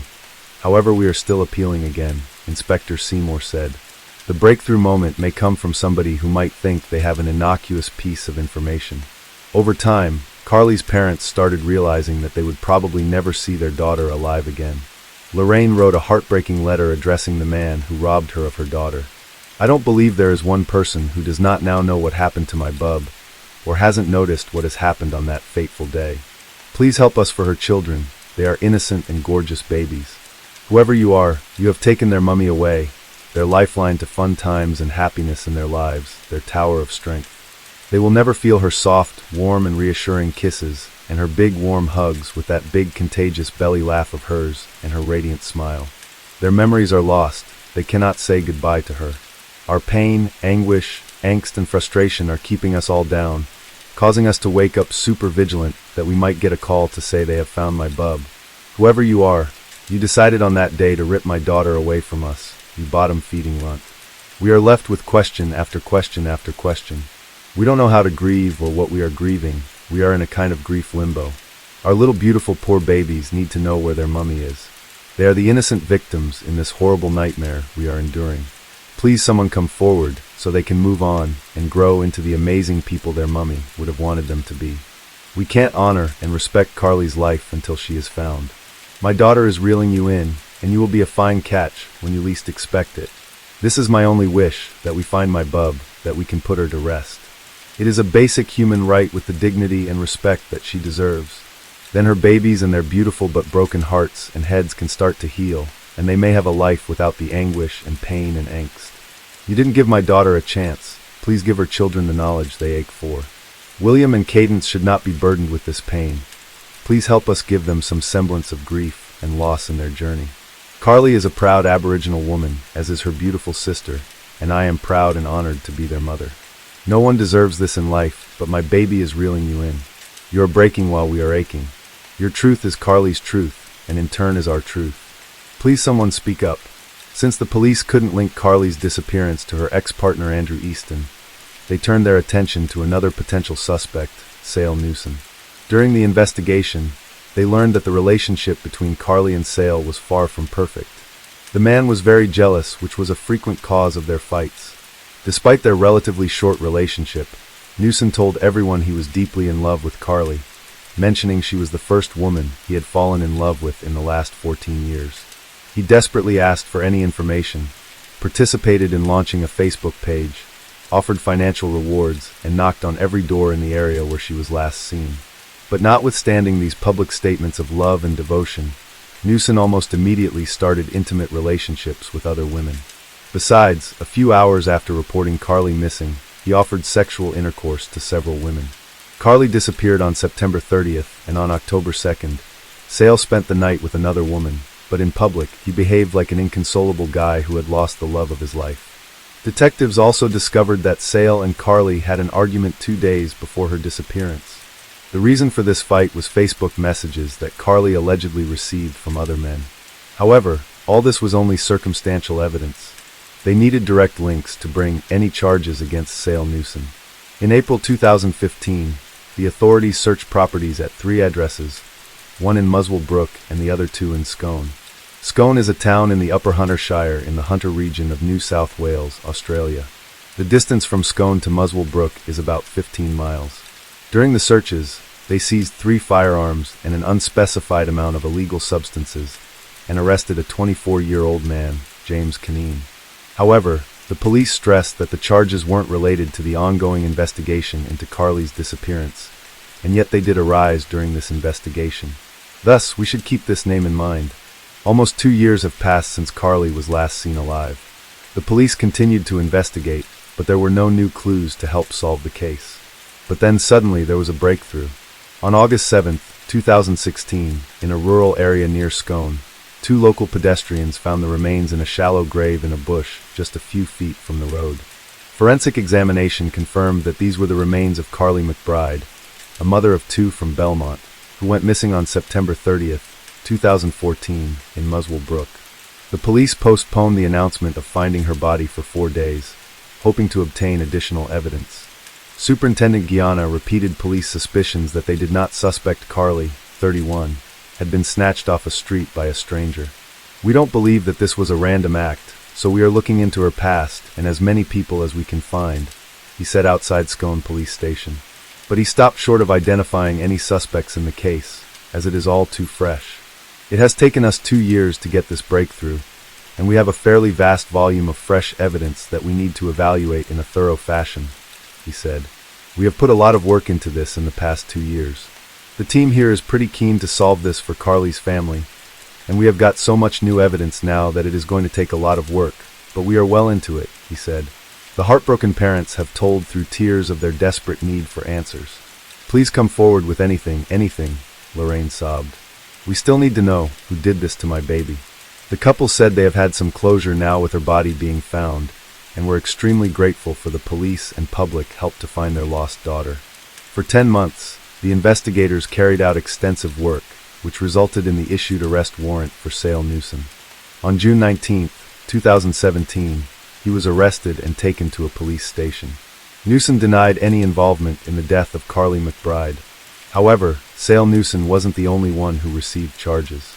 Police believed that 26-year-old James Caneen was the one who helped Newson dispose of the body. Carly McBride, Sale Newson, and James Caneen met in a rehabilitation center for people with addiction to alcohol and illegal substances. Each one left the center at different times and for various reasons, but they stayed in the trial of Sale Newson, began in August 2018, and protracted for several years because the police had only circumstantial evidence. Prosecutors alleged that Newson met with Carly after she left her ex-partner's house, struck her several blows to the head and back in a jealous rage, and threw her body away. Forensic experts have determined that Carly McBride died from multiple blunt force trauma. She suffered 23 fractures to her skull, 13 fractures to the torso, and spinal and rib fractures. The judge said Carly McBride suffered blunt force at the hands of Newson before she died. Judge Arace also noted how Newson had told interviewing police he was a skilled mixed martial arts fighter. His main sport was Thai boxing. While searching Newson's house, police found the map in a shoebox under the bed. This map contained a drawn circle around the towns of Musselbrook and Scone. Carly's remains were found exactly in this radius. That map also had the numbers 1, 2, and 3 written on it in locations outside Musselbrook, with Senior Constable Mohini giving evidence that the first 2 numbers marked the location of point-to-point cameras. After the police found Carly's remains in 2016, Newson called her father, Steve. During the conversation, Newson mentioned that the found skeleton was missing hand bones, and yet the police never disclosed this information. The only people who knew about it were the police, Carly's parents, and the Department of Forensic Medicine at the John Hunter Hospital. As the authorities believed, Newson knew about it because he was familiar with the crime scene, and he was the person who left Carly's body where they found it 2 years later. Moreover, the clothes on Carly's remains matched the ones she wore on the day of her disappearance. It suggested she died shortly after leaving her former partner's house. The police couldn't find her purse and phone. When police searched Newson's mobile phone, they discovered he had deleted Google location services between September 18th and October 2nd, 2014. During the trial, the investigators learned that the photo of Carly, which Newson took on the way to Musselbrook and later used in missing-person flyers, was edited and cropped even before the police received the report of Carly missing. When the search for Carly began, Newson offered a $20,000 reward for information about her whereabouts. However, his bank account showed he was broke, which meant he offered the reward only because he knew no one would ever find her. Thus, he wouldn't have to pay. Newson injected himself into the police investigation from the start, trying to deflect suspicion onto others and attempting to get information about where police and other emergency services would be searching. He also conducted a canvass of the neighboring streets searching for CCTV or witnesses, which police said was done not to find information, but to suppress it and to determine if anyone had seen him intercepting Ms. McBride. And while volunteers and police searched for her around Musselbrook and handed out missing person flyers, Newson was in Sydney, messaging friends about how he was driving an Audi R8. As well as that, Newson claimed to know the area where Ms. McBride was found, like the back of my hand, and described it to Carly McBride's father, Steve McBride, despite only seeing footage of a fake crime scene set up by police. The images you are seeing now are not a real crime scene, but a staged one that the police used to see Newson's reaction. The more investigators dug into Newson, interviewed him, looked at his Facebook messages, listened to his phone calls, the more he shone the light on himself. After examining his internet search history, investigators discovered that he was looking for information on how to delete a Facebook account. His account remained active, but Carly's account got deleted shortly after. Although all the evidence was circumstantial, the prosecutor said they did have puzzle pieces that began to reveal a picture when put together. Eventually, these pieces turned into an irrefutable case, ruling out any other possible explanations for how Carly McBride disappeared and how her body was about 82 feet from the side of the road. The judge concluded that the motive for the brutal and unplanned attack on Carly was Newson's jealousy. After he picked Carly up from Musselbrook, he discovered she had spent about 90 minutes with her ex-partner instead of spending time with her daughter, as was planned. Carly's daughter was not at home during that time, and the fact that she was alone with her ex-partner for an hour and a half allegedly ended with Newson attacking Carly in a jealous rage. Ms. McBride's mother, Lorraine Williams, told a sentencing hearing that she lived in a blur of grief and anxiety for 2 years as she waited for her happy, gorgeous, and outgoing daughter to come home to her 2 young children. Instead, the next time she saw Carly was in the morgue, a day she tearfully described as the worst day of her life. Carly should be here, living her life with her children, her sister, her father, and me, Ms. Williams said. After today, I never want to hear, speak, or see the man who took my beautiful daughter's life ever again. He no longer has any power to hurt me, and I refuse to think of him anymore. I will miss Carly for the rest of my life, every second of every day, Ms. Williams said. Almost 7 years after he reported Carly missing, 43-year-old Newson was found guilty.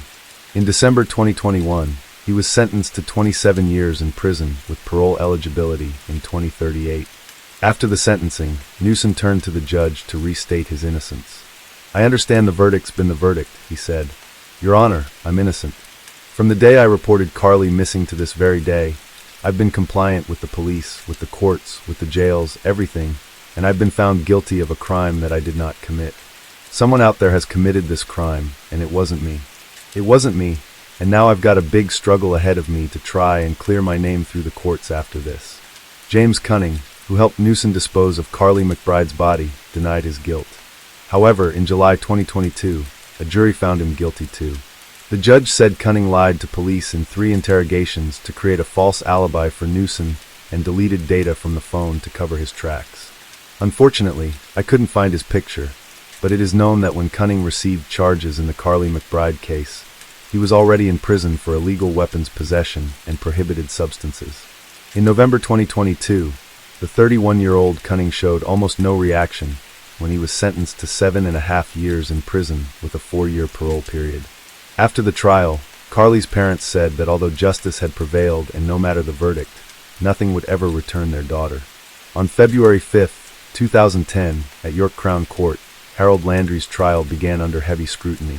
Harold was accused of taking the life of his wife, Lucy Davis. The final hearing, marking a climactic end to this grim saga, took place in early February 2011 at Wolverhampton Court. The courtroom buzzed with tension as Judge David Fett, known for his uncompromising nature, presided over the proceedings. Harold Landry, a 64-year-old man, the center of this legal battle. The prosecutor, Rachel Brand, presented the evidence against Harold, painting a chilling picture of the events leading up to Lucy's tragic death. Brand's cold and precise delivery of facts left little room for doubt about Harold's guilt. Harold Landry had been convicted of murdering his 38-year-old wife, Lucy Davis. Harold, who was supposed to be Lucy's protector, now stood condemned as her murderer. Pete, Harold's friend and lawyer, unable to bear the burden of defending him, passed the case to Andy Childs, an experienced attorney. Childs faced a daunting task, to convince the court that Harold had not intended to kill Lucy, but was driven to uncontrollable aggression. Throughout the trial, Harold was a figure of misery and regret. He wept openly, professing his love for Lucy and expressing deep remorse. He pleaded guilty to manslaughter, hoping to mitigate his sentence. The defense argued that Harold's actions were a result of an irresistible outburst of aggression, provoked by circumstances beyond his control. However, this argument faced fierce opposition. The prosecution presented the court with shocking photographs of Lucy's injuries. The sheer brutality depicted in these images spoke volumes, overshadowing Harold's claims of unintentional harm. Each piece of evidence painted a grimmer picture of Harold's actions on that fateful day. When the final verdict was announced, Harold Landry was sentenced to life in prison. The decision brought a sense of closure to the legal process, but left an indelible mark on all those involved.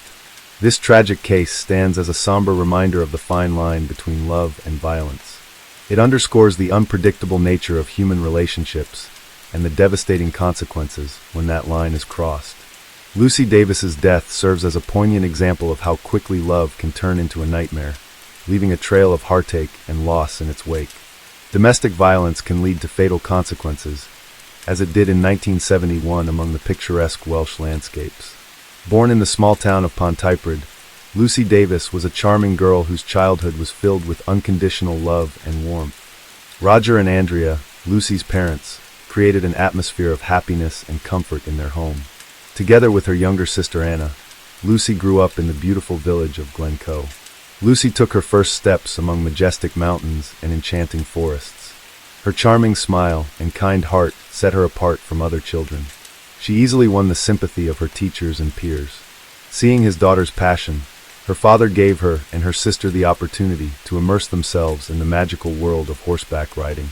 Under the strict guidance of experienced instructors, they learned the basics of this noble art, conquering peaks and overcoming obstacles. Lucy and Anna became professional horse riders. Spending her childhood in Wales was a real paradise for Lucy Davis. She blossomed like a beautiful flower there, absorbing the beauty of nature and the love of her family and loved ones. The hobby of horse riding not only gave Lucy and Anna loyal companions, but also served as a real school of life. Horses taught them discipline, self-control, and responsibility.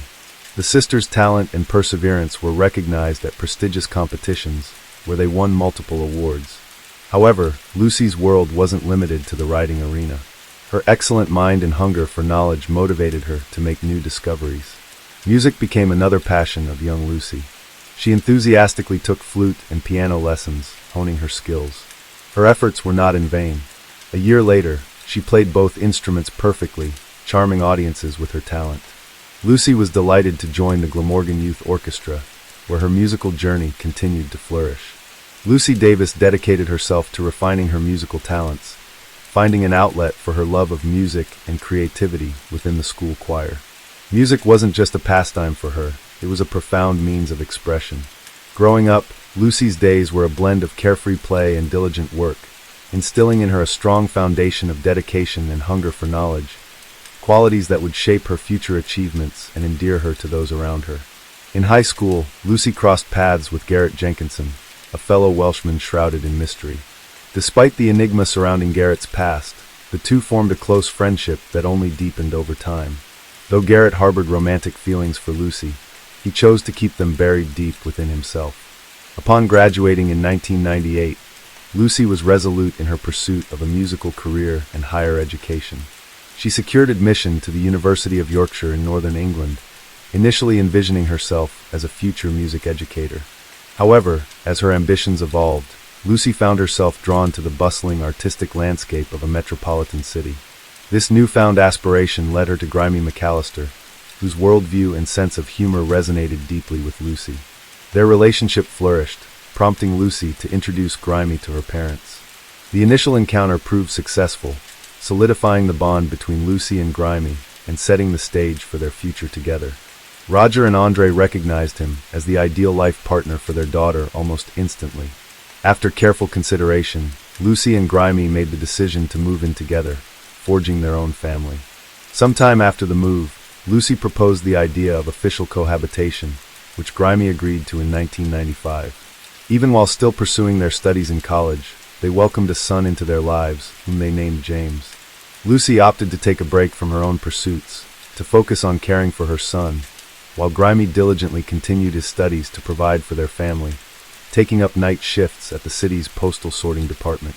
Lucy into a whirlwind of challenges, but she faced them with optimism and determination. Despite her deep love for her family, the months spent at home with her child were tinged with loneliness. Rarely did she and her husband find time to be together, and his night shifts only exacerbated the situation. Seeking solace and connection, Lucy created a social media account under the pseudonym Miseria, immersing herself in a virtual community where she could share her experiences and forge new friendships. It was within this online realm that her attention was captured by a user named Harold Landry, a 53-year-old entrepreneur hailing from Louisiana. Rising from humble beginnings, Harold's fervent pursuit of independence and success from a young age propelled him to establish a thriving company manufacturing hydraulic equipment for major oil companies in the southern United States. His hard work not only brought him material wealth, but also garnered him prestige and eventually billionaire status. Conversing with Harold proved to be a revelation for Lucy. His life experiences, unwavering dedication, and boundless generosity left her captivated. However, their relationship faced its share of challenges. The disparity in their ages, social standings, and lifestyles created friction between them. Harold's life seemed extravagant and diverse, filled with eccentric hobbies and lavish acquisitions, including real estate holdings on KML. In Mexico, Harold's marital status was shrouded in mystery. He had been married twice and divorced twice, yet nothing was known about any children from these unions. However, in 1992, Harold's life took a dramatic turn when he divorced his second wife and crossed paths with Geraldine Price. Geraldine, born in 1966 and originally from Mexico, was 20 years his junior and married to Chris Price with 2 children. Despite her familial ties, Harold managed to capture the heart of this young woman. On February 6, 1994, Harold orchestrated a romantic dinner for Geraldine in New Orleans. They hired a babysitter, Christian Hurton, to tend to their children, allowing them to enjoy an evening devoid of parental responsibilities. As the night drew to a close, Harold escorted his girlfriend home. In a gesture of gratitude, he offered Christian a ride home, to which she accepted. Unbeknownst to Harold, fate had a surprise in store. Chris Price, Geraldine's husband, had been surveilling the couple. Upon witnessing their clandestine affair, Chris resolved not to let the matter slide. He pursued Harold, and when they halted at a red light, Chris unleashed a torrent of accusations. Despite Harold's composed demeanor, the situation escalated. In a fit of rage, Chris dared Harold to shoot him. Without hesitation, Harold brandished his firearm, warning Chris of the consequences. Ignoring the warning, Chris goaded Harold further. In a swift and decisive action, Harold fired, striking Chris in the neck. Miraculously, prompt medical intervention spared Chris's life. In 1997, Harold stood trial in St. Mary Parish Courts, charged with the attempted murder of Chris Price. His attorney, Pete Fannin, argued that Harold had been entrapped. Although the jury found Harold guilty of aggravated assault with a weapon, he was sentenced to 5 years in prison. However, following an appeal, Harold was released on parole, having paid a fine and completed community service. Harold found himself forever indebted to Pete for his legal representation and unwavering advocacy, which ultimately secured his freedom. As their friendship blossomed, Harold and Chris reached a settlement agreement, though the exact compensation remained undisclosed. Settling in Covington as a wealthy man, Harold openly shared his past with Lucy, including failed marriages and a troubling incident. Rather than repelling Lucy, Harold's revelations only seemed to deepen her attraction towards him. His gift of persuasion captivated her, and after parting ways with Grimmy, Lucy and Harold decided to embark on a romantic relationship. Eager to shield their love from unnecessary complications, Harold endeavored to avoid any potential troubles. In the early 2000s, he journeyed to England to meet Lucy's parents, Roger and Andre, who, despite initial surprise at the age difference, supported their daughter's choice wholeheartedly, refraining from interference in their relationship. Expressing his devotion through lavish gifts, including expensive jewelry, Harold spared no expense in fulfilling Lucy's desires. His love for her grew so intense that thoughts of marriage lingered constantly in his mind, yet he insisted on perfection before taking the plunge. Seeking to fortify their bond, Harold extended an invitation to Lucy, her son Jameson, and her ex-husband Grimmy for an unforgettable trip to Mexico. To Harold, Mexico wasn't merely a vacation spot, it represented paradise, amplified by the proximity of Pete's apartment, lending an air of comfort to their excursion. Inspired by the purchase of a diamond engagement ring, Harold excitedly shared the news with Pete, who harbored suspicions about Lucy's fidelity due to her frequent rendezvous with Grimmy. Blinded by love, Harold proposed to Lucy, and she accepted his proposal, leading to their marriage in the midst of 2003. Acquiring a $1 million home in Warshire County, their new family life in the neighborhood overflowed with joy. Welcoming Jameson into the family with open arms, Harold treated him as his own, fostering a strong familial bond. Soon after their wedding, their daughter, Hearth, was born, becoming the apple of their eyes. Surrounded by supportive neighbors like Rachel Clark and Stephen Kennedy, Lucy and Harold's familial ties deepened with each passing day. However, as time went on, issues began to arise in their relationship. Harold grew increasingly demanding, expecting Lucy's unwavering obedience. Lucy, who had always been an independent woman, was not prepared to acquiesce to Harold's every demand. Arguments and disagreements became more frequent, casting a shadow over their family life. Their son, Jameson, bore witness to this tense atmosphere, and it negatively impacted his childhood. Even their neighbors began to take note of Lucy and Harold's escalating reliance on alcohol, exacerbating their familial problems. However, when the arguments and shouting ceased, neighbors interpreted it as a sign that the family was attempting to reconcile. In 2009, Lucy found solace in virtual conversations with her old school friend, Garrett, via social media. Sensing his wife's emotional distance, Harold made the difficult decision to leave for Mexico, allowing Lucy space. In his absence, Lucy invited Garrett to visit, blindsiding Harold upon his return. Lucy swiftly filed for divorce, prompting Harold to begin an affair with their neighbor, Rachel Walbin. The divorce proceedings were marred by disputes over property division. Lucy, adamant about keeping the house for the sake of their children, opposed Harold's insistence on selling it.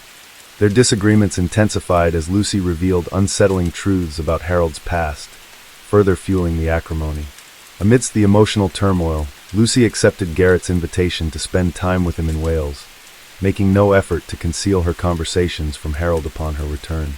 Despite her efforts to salvage their relationship, the constant arguments persisted, and the tension between them became unbearable for Jameson and their daughter, Hearth. On the evening of February 1st, 2010, as the day drew to a close, Harold, intoxicated from several glasses of wine, was taken aback by the delivery of a package addressed to their neighbor, Stephen Kennedy.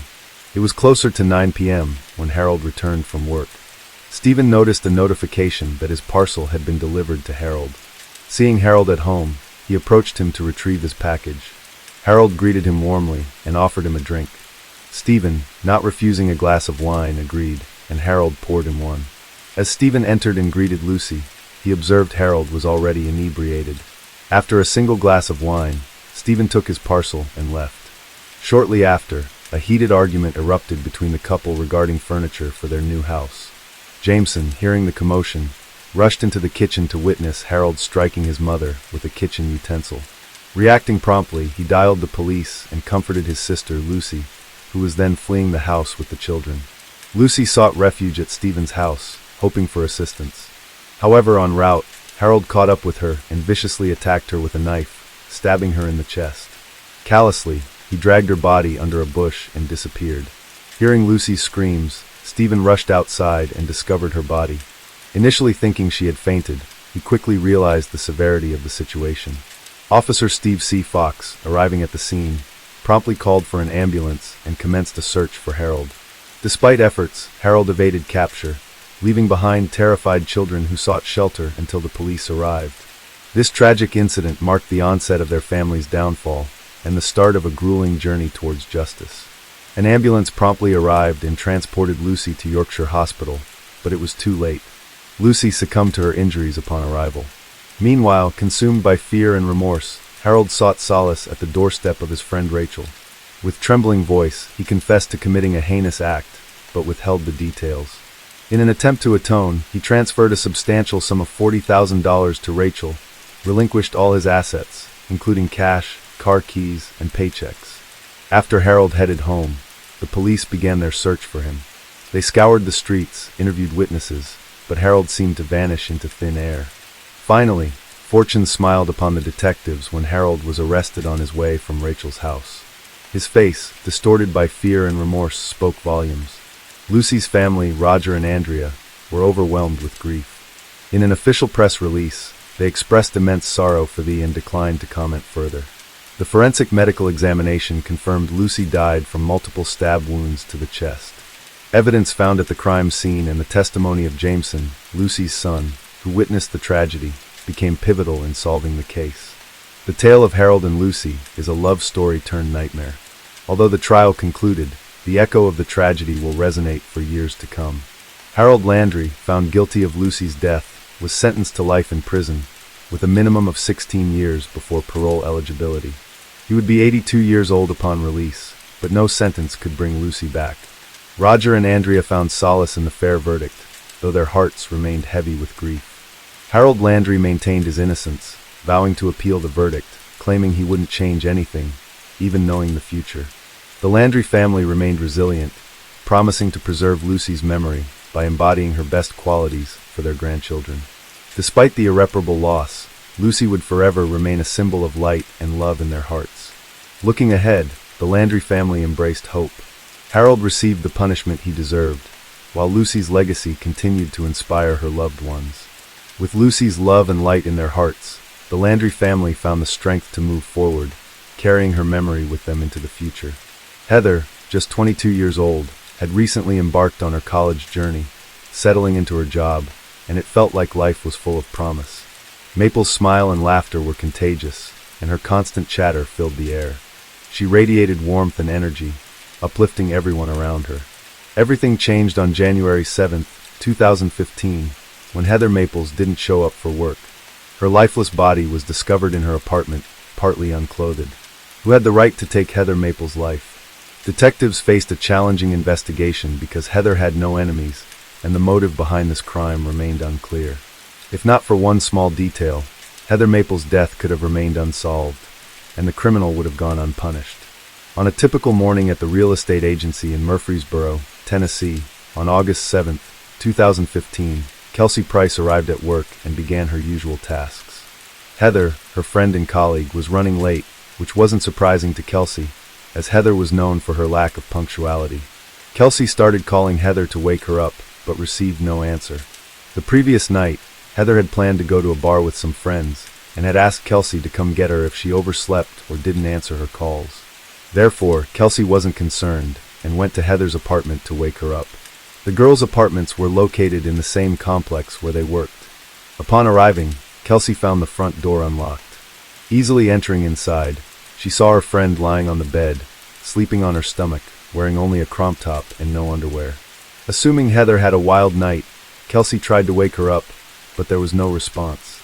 She then tapped Heather's foot, attempting to rouse her from her sleep, which no one would ever interrupt again. Maple's foot was so cold that Kelsey literally jumped back in horror at the realization of what had happened.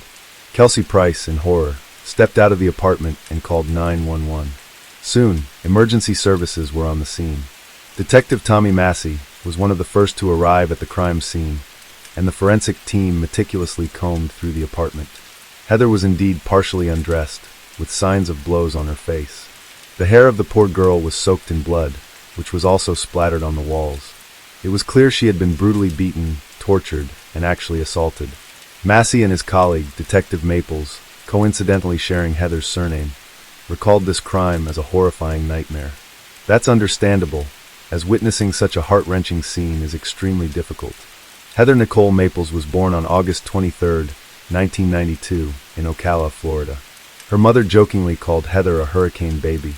This nickname was entirely justified, as many envied the energy and courage that Heather possessed. In 2004, Jennifer Hunter gave birth to her second child. Heather welcomed a brother, Ryan, into her life with great joy. However, Ryan was later diagnosed with significant developmental delays, and the older sister, of her own accord, dedicated all her free time to him.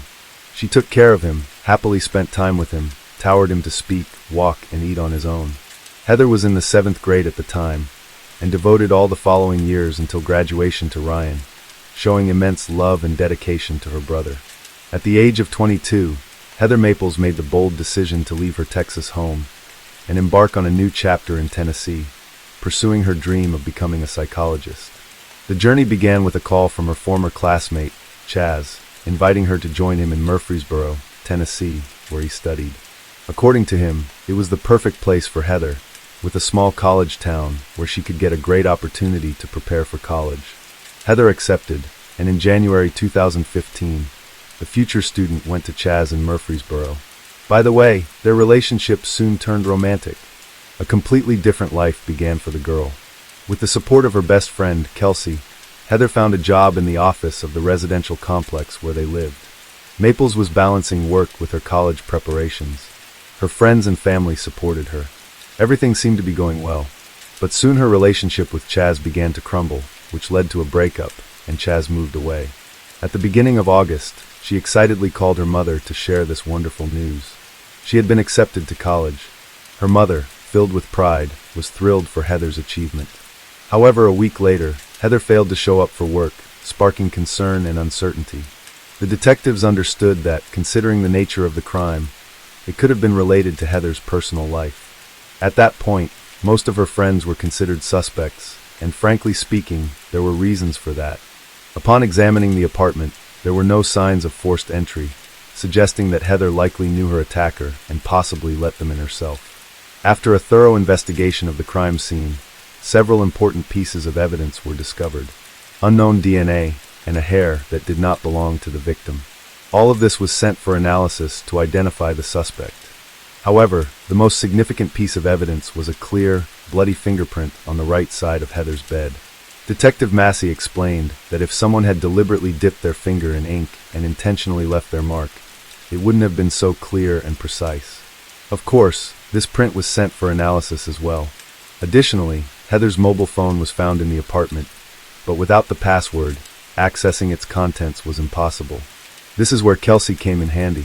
She played a crucial role, not only helping with the phone, but also deciding to inform Heather's mother of her death, believing it would be better coming from someone who loved and cared for Heather.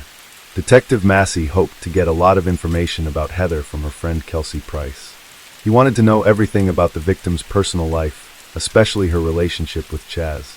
Kelsey told the detective that the relationship was quite tense, as Chaz had obvious anger management issues, and sometimes he was too aggressive and cruel towards Heather, so the girl decided to end the relationship herself. Therefore, the police immediately decided to investigate Chaz, but an unexpected turn of events occurred. A young man named Michael was determined to access the crime scene despite the caution tape. He had keys to Heather's apartment. According to Michael, on the evening before her death, Heather called him and invited him for dinner, which he accepted. Immediately after dinner, Michael went home, unlike Heather, who went to a local bar with friends. But later, Heather reached out to Michael for help. She called me at 11 to 4. It was 11 to 4, Chaston Southam. Chaston tells me that I need to come to the bar. She really needs me right now. There's people that are going to hurt. She's really upset. So I said, okay, I'll be. As Michael recounted, Heather was in trouble. A young man named Ortavio was bothering her and was quite aggressive. Immediately after the incident, Michael offered to drive Heather home.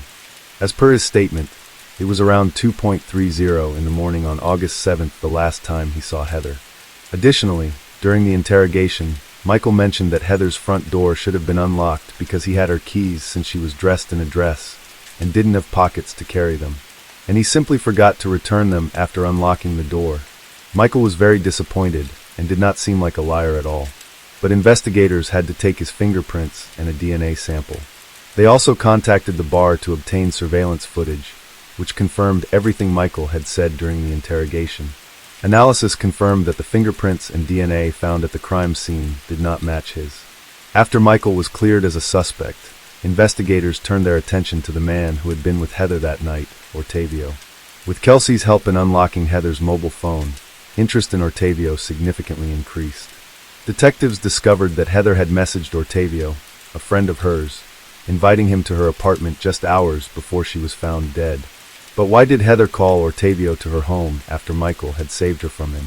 The answer was simple. They were friends and became more persistent than usual at the bar. Heather was caught off guard. She wasn't prepared for this. Now the detectives needed to speak with Ortavio to get his side of the story. The detectives immediately realized that Ortavio was unaware of Heather's death.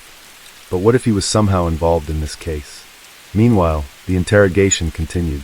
The detectives intensified their questioning of Ortavio, using a tough interrogation method that not every suspect could withstand. Ortavio was shocked by what he heard. It seemed he genuinely didn't know what had happened to Heather. Following the interrogation, he willingly agreed to a DNA test, confident that it would clear his name. The results proved him right, as the DNA found at the crime scene did not match his, leading to his exclusion as a suspect. Without any leads, the detectives worked practically around the clock, reviewing surveillance footage, scrutinizing every detail provided by witnesses. On the 9th day of the investigation, as Detective Massey was preparing to leave the late at night, he received a crucial call from one of the directors of the forensic laboratory. Massey finally got the answer regarding the bloody fingerprint that was lifted from Heather's bed. It belonged to a young man named Brandon Bowling, whose fingerprints were on file due to his employment at a company where he previously worked. This development prompted Detective Massey to approach the interrogation very gently, wanting to give Brandon a chance to explain what happened that night. The detectives knew he was lying because the fingerprint was fresh.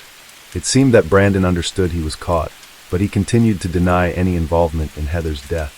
After questioning, detectives requested a DNA test from Brandon, suggesting that if he was innocent, the test would prove it.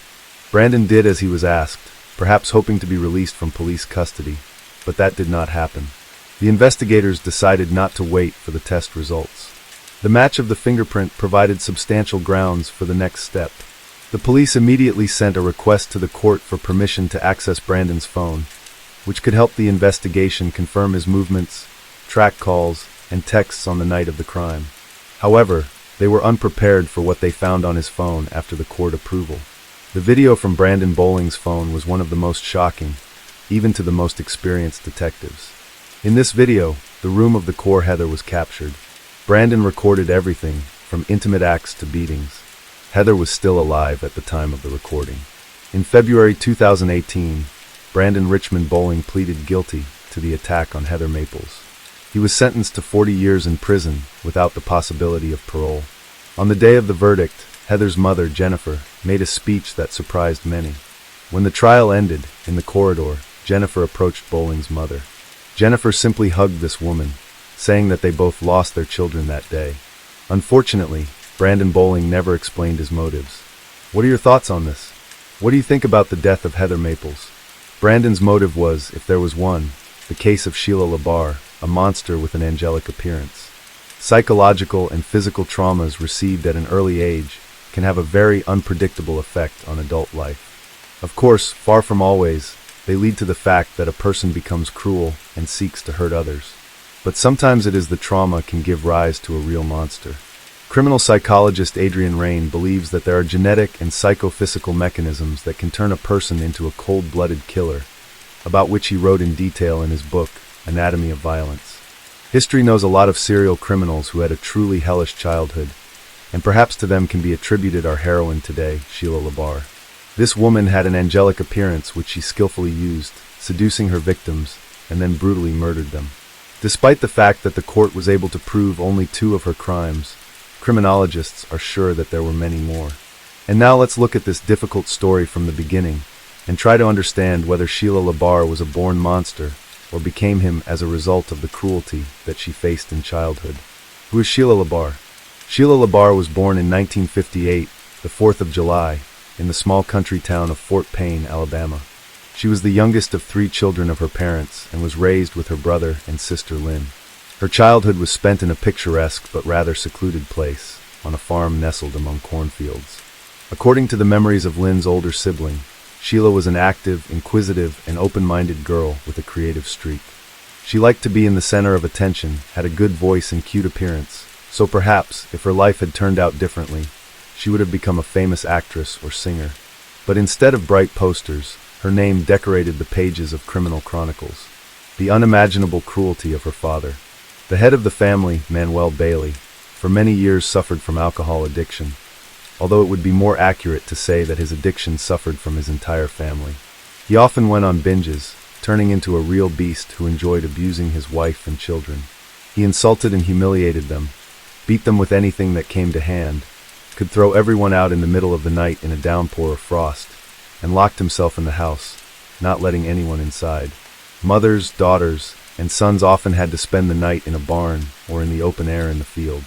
One day, when Manuel was once again in a drunken rage, he began throwing dishes and other objects at his family members.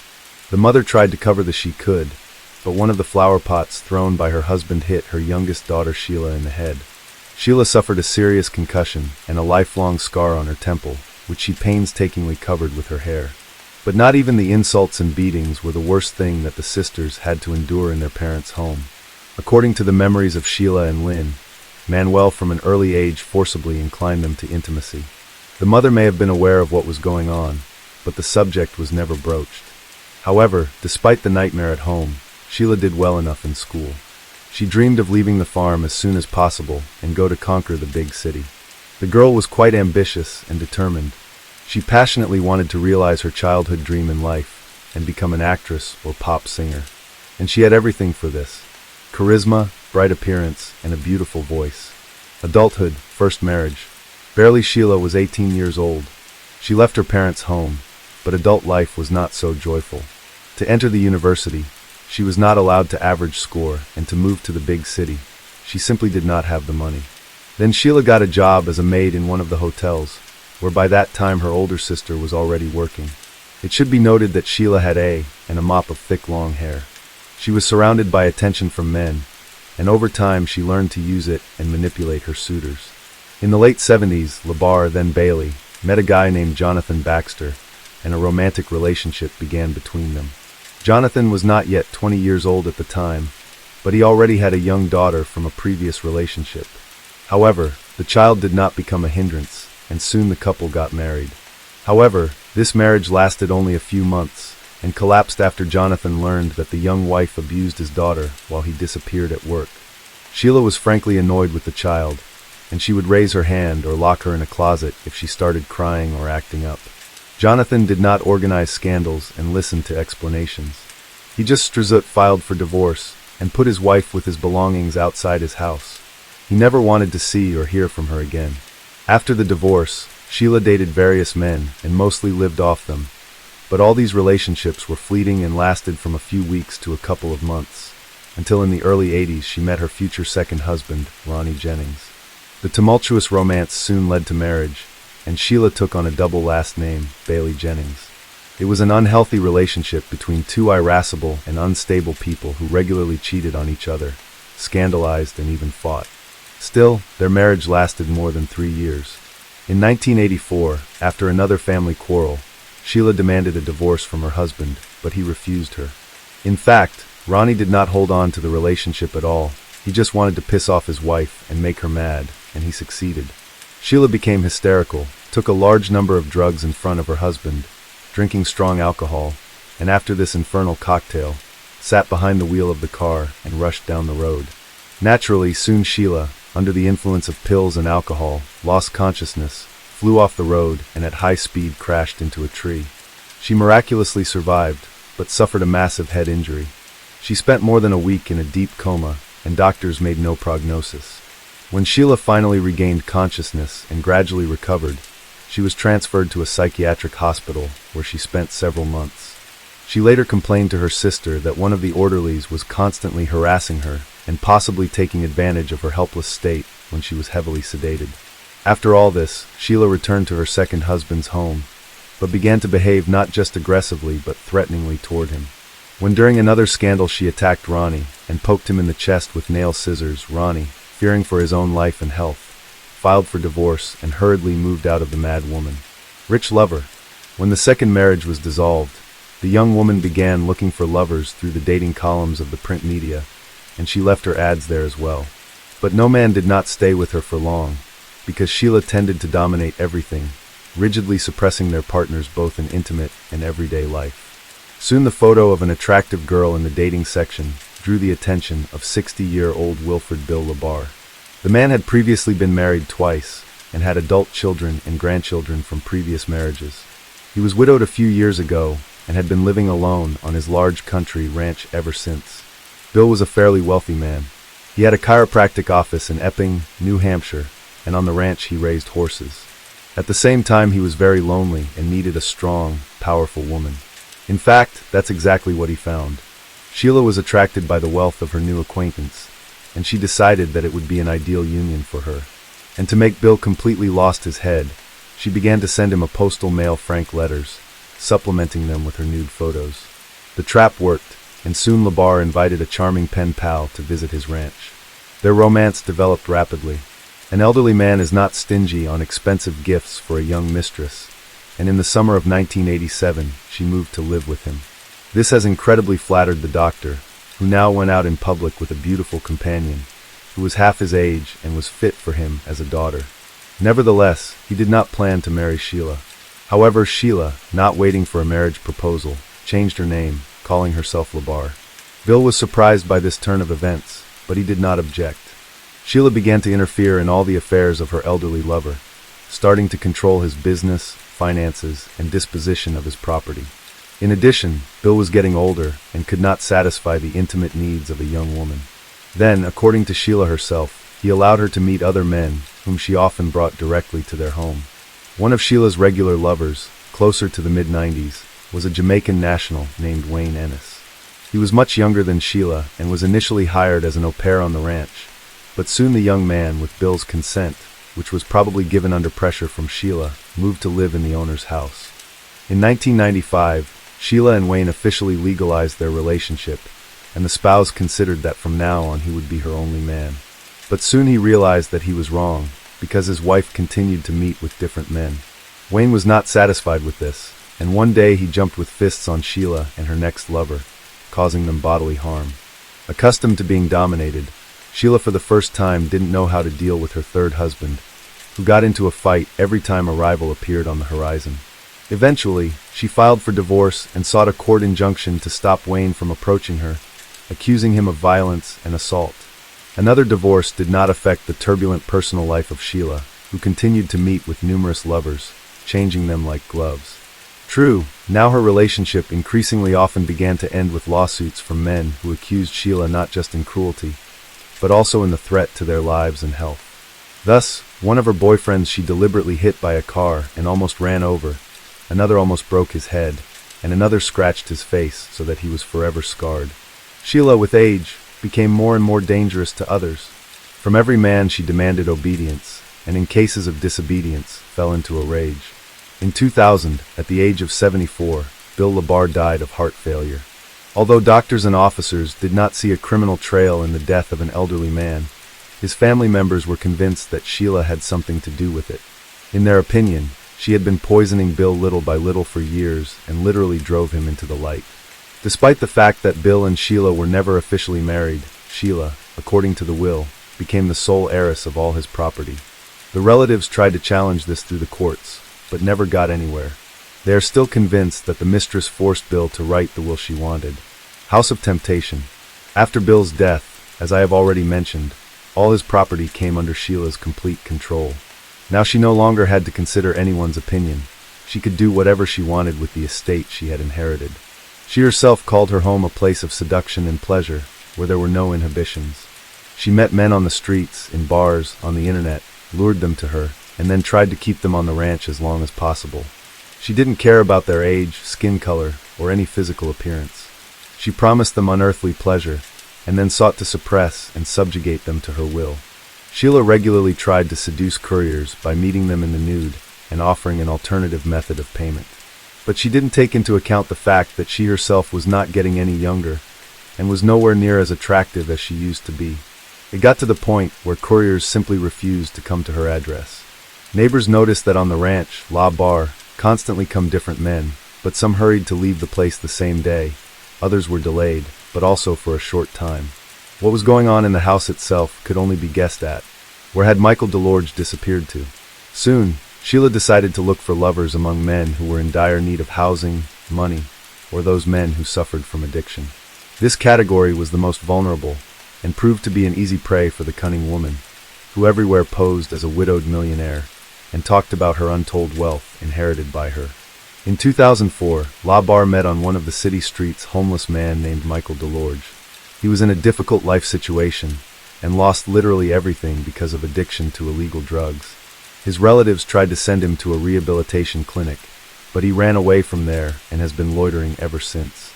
Sheila liked Michael, and she invited him to her, promising shelter, food, and the necessary drugs in exchange for intimacy. Moving to the ranch, the guy was completely dependent on his old mistress. He complied with all her demands, afraid to be on the street again. But Sheila quickly got into the taste, and her desires became more and more sophisticated. She bound, beat, and humiliated Michael, taking pleasure in it. He tried to escape several times, walking dozens of miles and hiding in homeless shelters, but he never decided to go to the police for fear they wouldn't believe him. Meanwhile, Sheila found him each time and brought him back to the ranch. In desperation, he tried to contact his family members and let them know he was in trouble. His loved ones immediately responded to this disturbing news, but it was too late. In October 2005, Michael DeLorge disappeared without a trace. When his family contacted Sheila directly, she stated that she and Michael had broken up. He had left her, and his current whereabouts were unknown to her. Michael did not show up at any of the places he had been to before. No one who knew him had seen him, and there was no way to contact him. Contacting the police was fruitless, and LaBar remained beyond suspicion, trusting Cari County. Sheila's tales of her exorbitant wealth were greatly exaggerated, and the house and automobile had to be maintained, so she was forced to get a job. Naturally, Sheila chose an occupation till she became an operator of intimate phone services. Since she had a truly enchanting voice, men fell for the bait and offered to meet her in person. Among such guys was Cari County, who at the time of their acquaintance was barely 24 years old. The young man was attractive in appearance, very good-natured and open. However, he had a low IQ level, due to which he was very gullible. This was exactly the kind of guy LaBar was looking for. Kenny was very close to his mother, on whom he actually depended, but Sheila, with the help of clever manipulations, managed to break this connection and literally lure Kenny to herself. She made him an unforgettable night of love and promised that they would be like this all the time. The young man decided that he had met the woman of his dreams, about which he informed his relatives, and then moved to live in Sheila's house. But soon Sheila showed the guy her true face, having arranged for him a real torture room in one of the rooms. Each time intimacy inevitably turned into a brutal beating or something worse. Kenny's body was covered with bruises, abrasions, scratches, cuts, and burn marks, but he could not leave the house of the mistress who had completely subjugated his will. Sheila did not allow him to see and communicate with his loved ones, and his family could only guess what was happening to Kenny. The first alarm was raised by neighbors, who periodically noticed the guy, and were horrified by his sickly appearance. A few days before his disappearance, a local store clerk took a picture of the young man on her cell phone camera, and later this picture was attached to the case file in court. In the photo, Kenny's condition could be described as deplorable. He was very thin, there were huge bruises under his eye and on his cheek, and his nose was probably broken. Judging by the degree of healing, all these injuries had been inflicted at different times, which suggested that the guy had been brutally beaten for a long time. The contents of his cart were also alarming. He rolled 2 large canisters of fuel to the cash register, as it later turned out, for his own cremation. The store employees were so puzzled, and even frightened by the guy's appearance, that they decided to report him to the police for possible domestic violence. But this time, Sheila managed to get away with it, and they could not charge her with anything. Soon, Kenny stopped contacting his family altogether, and when his worried mother arrived at LaBar's house, the owner behaved aggressively and advised to leave Kenny alone. All subsequent attempts ended similarly, at which point Kenny County's family filed a missing persons report with the police, indicating that he may be being held forcibly at the country ranch, a home crematorium, and gruesome findings. When police arrived at Sheila's home, she claimed that the young man no longer lived with her, and claimed that Kenny had run away because his mother, whom he was allegedly terrified of, began visiting them frequently. As evidence, Sheila provided an audio recording in which she asks her lover if his own mother had attacked him, and he quietly gives an affirmative answer. It all seemed more than strange, and the very next day, an officer visiting Sheila secured a search warrant for the estate. Sheila had been on the police's radar many times before, and her name had been linked to another mysterious disappearance of a boyfriend. But over the years, Sheila had never been questioned, and her house and grounds had never been searched. When the police arrived, they did not find LaBar at home, but they did see several fires burning near the outbuildings. The fires looked strange, and were made of improvised materials. A mattress, fragments of wooden furniture, hay, etc., all doused with a flammable mixture. One of the bonfires had bones in it that clearly looked like human remains. The squad requested reinforcements in the form of forensic experts, reporting all the findings, but that turned out to be just the tip of the iceberg compared to what they discovered next. Almost all over the house were found poorly washed traces of blood. It was so much that it seemed as if there had been a real massacre. It turned out that the blood belonged to at least 3 different people. The bones smoldering in the fire belonged to the missing Kenny, and there were 2 empty fuel cans lying nearby, the same ones the boy had bought at the local store the day before.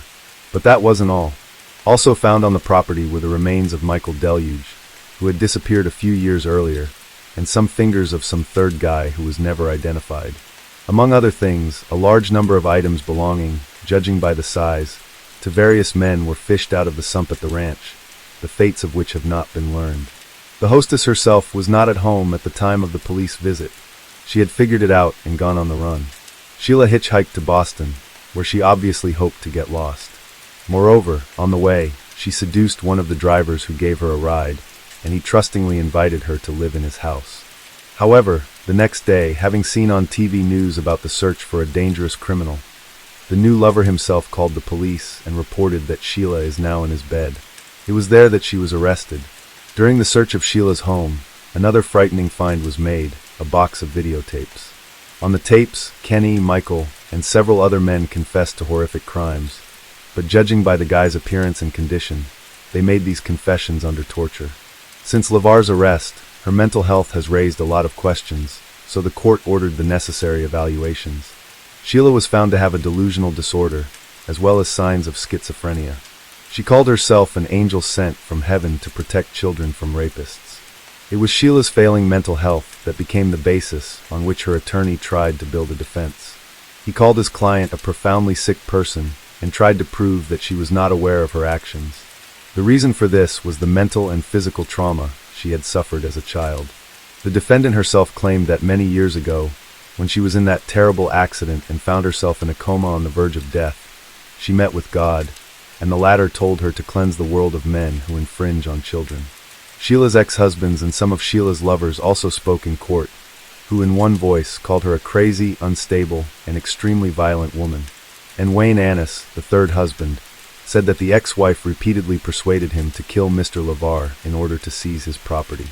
But despite the defense's attempts to convince the court that Sheila was insane and in need of treatment, it was proven that she was aware of her actions at the time of her crimes. She was found guilty in July 2008 and sentenced to life imprisonment without the possibility of ever being released. All of her appeals were rejected. Sheila is now serving her sentence in Florida at Homestead Correctional Facility, a bustling college town. The life of a young student named Samantha Josephson took a dark and tragic turn. Her story gripped the nation and shed light on the potential dangers that can exist in the most routine aspects of our lives. Samantha was a shining presence on the University of South Carolina campus.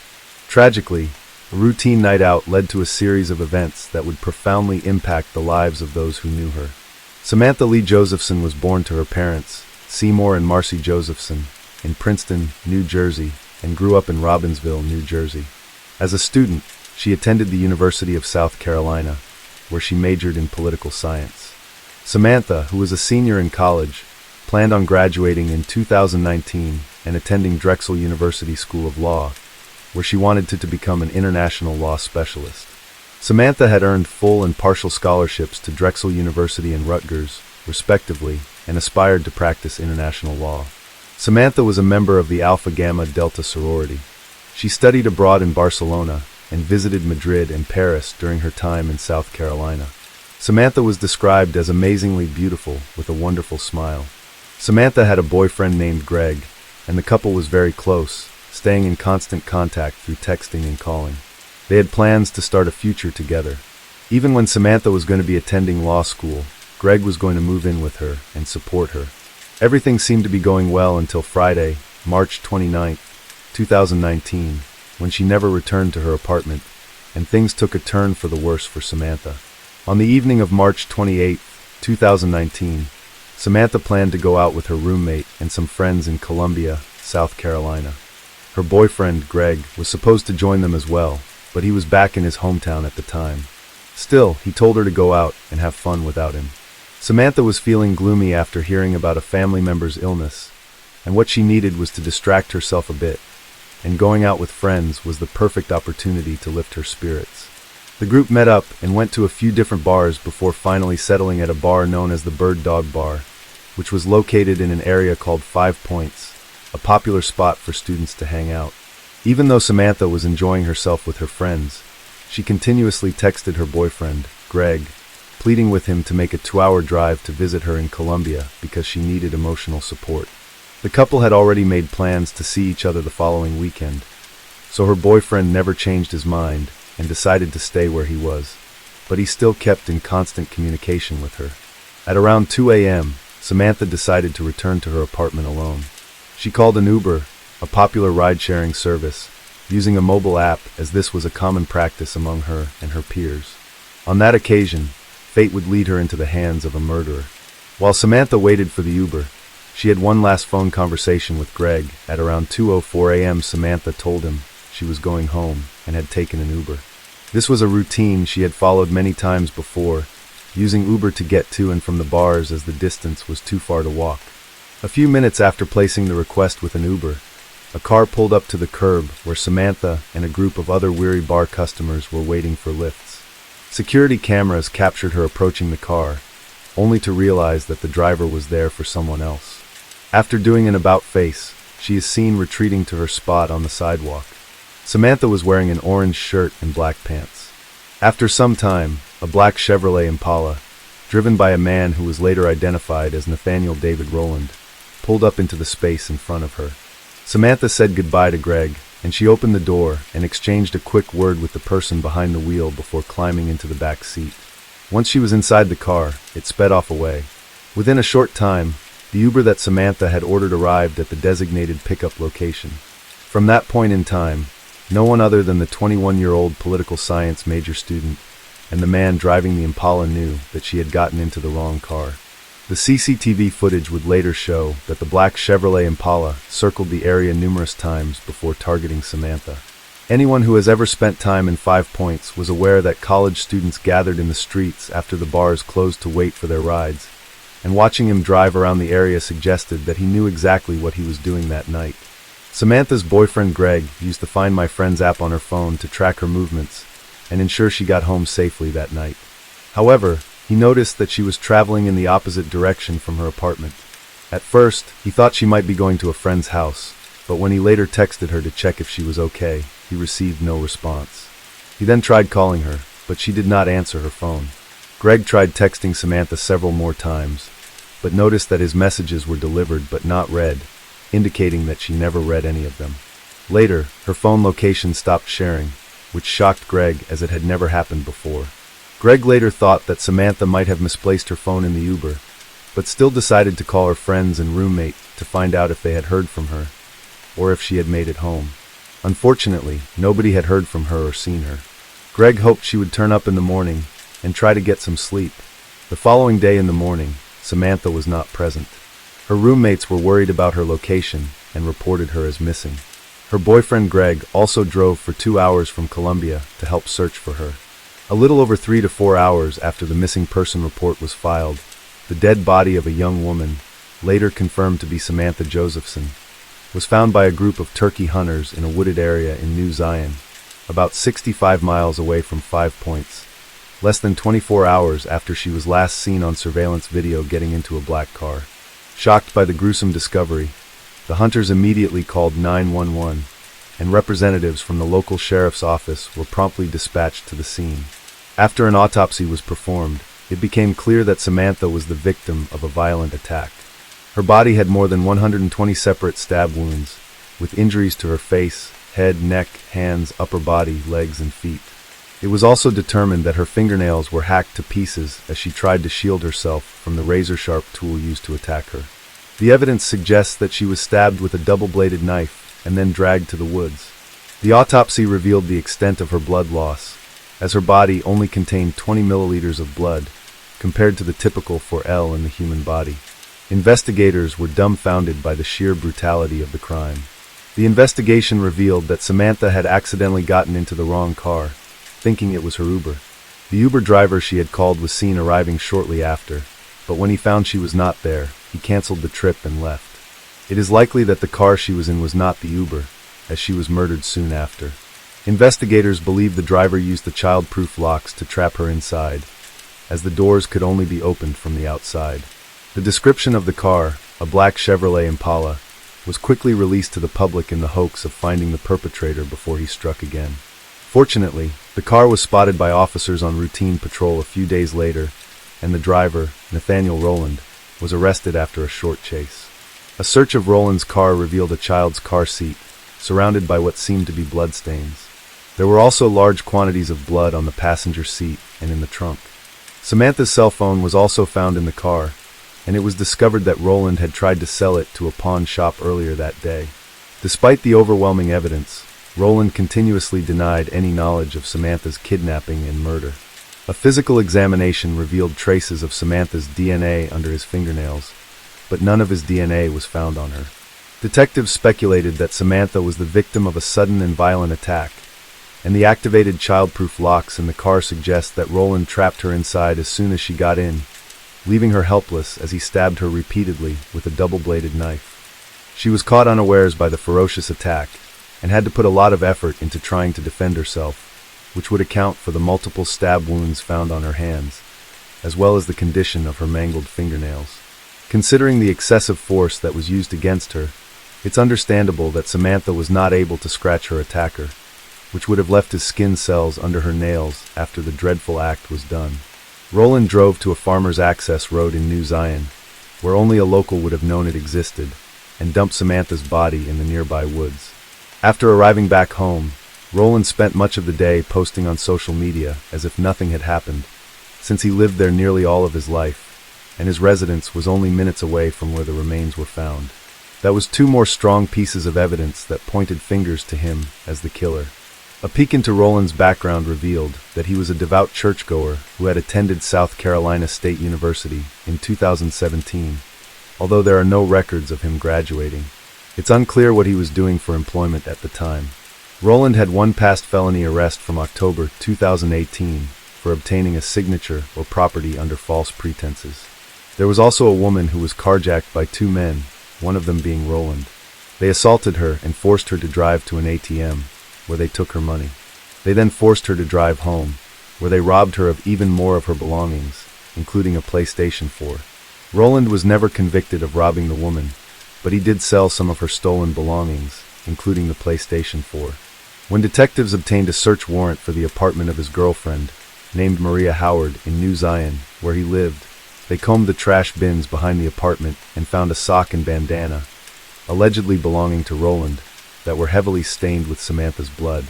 The detectives also found a white sheet with blood on it, a roll of duct tape, bleach wipes with blood on them, and a two-bladed knife that seemed to have blood on it. Tests would later confirm that the blood found on the two-bladed knife, as well as blood found on the sheets, in the car, and on the bleach wipes, was a match for Samantha Josephson.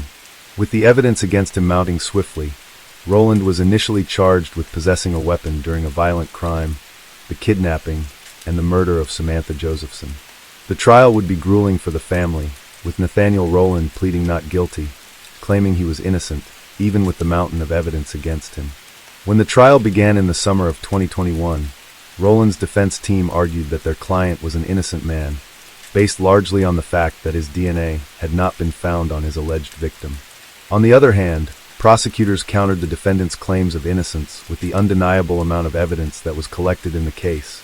Amid the proof they put forward, which included the CCTV footage showing his car picking Samantha up in 5 points and driving away, the quarts of her blood that were found in his car, her bloody footprint on the vehicle's back window, allegations that he tried to use her bank card at an ATM after disposing of her body, cell phone trackers that placed their devices in the same place at the time of the murder, and the fact that he lived near where her remains were discovered. A handwriting expert was also brought in to compare Roland's handwriting to a list that was written on a piece of paper found in his home, on which it was written duct tape, her whole body, gloves, all black, flip phone, gasoline matches. The expert testified that it was most likely that Roland wrote the list, which sounded as if it was a plan for the dreadful act. The prosecutors called 31 witnesses to testify, including someone who witnessed Roland cleaning the weapon, the pawn shop owner to whom he tried to sell Samantha's cell phone, and his ex-girlfriend, who claimed her daughter had blood on her shoe after being in Roland's car following the murder. Roland did not call any witnesses, and none of his family members testified on his behalf, yet he continued to assert his innocence and pleaded with the judge. The jury reached a guilty verdict in just 1 hour, and Nathaniel Roland was sentenced to life imprisonment without the possibility of parole. In the wake of Samantha's murder, her parents, Seymour and Marcy Josephson, took it upon themselves to ensure that no one else suffered the same fate as their beloved daughter. To achieve this, they started the What's My Name Foundation, which encourages people of all ages to ask rideshare drivers to identify them by name before entering a stranger's vehicle. The Josephsons also advocated for a safety protocol they call SAMI, which stands for Stop, Ask, Match, and Inform. Additionally, in the aftermath of Samantha's tragedy, the rideshare industry implemented measures to protect both drivers and passengers, such as the issuance of a personalized 4-digit code that riders could use to confirm through the app that they were getting into the correct car. Samantha Lee Josephson's untimely death sent shockwaves through the hearts of her family and friends. The pain they bear is immeasurable, a testament to the bright light that Samantha was in their lives. Her story is a stark reminder that tragedy can strike unexpectedly. May her memory inspire us to be vigilant, look out for one another, and work collectively toward creating a world where safety and compassion prevail. As the fourth of 5 children to her parents, according to her mom, Laura Andrews, Michelle was extremely close to her entire family. However, this changed when they moved from Illinois to Gastonia, North Carolina, and Michelle's once happy demeanor began to fade. As she entered her teenage years, Michelle worked part-time as a waitress and was barely getting by. One evening in 1999, Michelle met a man named David after her shift ended, and he offered to give her a ride home. Michelle accepted, but soon regretted her decision. Instead of taking her home, David took her to a secluded area where he assaulted her and forced her into intimate contact. He was arrested a year later, pleaded guilty to assault and battery, and received an 8-year prison sentence. Just before she disappeared, Michelle was arrested for driving under the influence of alcohol. Michelle's parents decided it was time to take drastic measures. They contacted the police and asked them to hold Michelle in custody until a spot in a rehabilitation center became available. Although it was a difficult decision, her parents felt it was the only way to help Michelle in her situation. However, Michelle became extremely upset by this, and from that point on, her relationship with her mother significantly deteriorated. Unfortunately, Michelle was mistakenly released from jail without receiving the court-ordered treatment for her substance and alcohol abuse. On August 5, 2002, Michelle had an argument with her mother and stormed out of the house in a bad mood. 3 days later, the man she was staying with contacted her mother, Laura Andrews, to inform her that he couldn't find Michelle after they had had an argument. This is how Laura learned of her daughter's disappearance. Laura immediately sought help from a friend who worked at the local police station. But the police, familiar with Michelle's lifestyle, advised her to wait a little longer, assuring her that Michelle would likely show up on her own. However, 2 weeks passed, and Michelle failed to return home. On August 21, 2002, Laura filed an official missing persons report, and local law enforcement began investigating Michelle Whitaker's disappearance. During their investigation, they discovered the last place Michelle was spotted, a truck stop. This information came from a local resident named Doug, who had met Michelle by chance on the street the day before she disappeared. Doug recounted that he had stopped his motorcycle outside a bar where Michelle was sitting and struck up a conversation with her. Michelle told him that she had had a fight with her boyfriend, and he had thrown her out of the house. Later that evening, they visited 2 bars together, playing a few games of billiards at one of them. They then took a ride on Doug's motorcycle until dawn, after which they went to his house. Thus, it was revealed that Michelle Whitaker had spent her last evening visiting local bars, and Doug was the last person to have seen her alive. This made Doug the prime suspect in Michelle's disappearance. According to his testimony, Michelle had planned to go to Myrtle Beach, South Carolina, a resort city on the Atlantic coast, where she hoped to earn good money working in local bars and restaurants.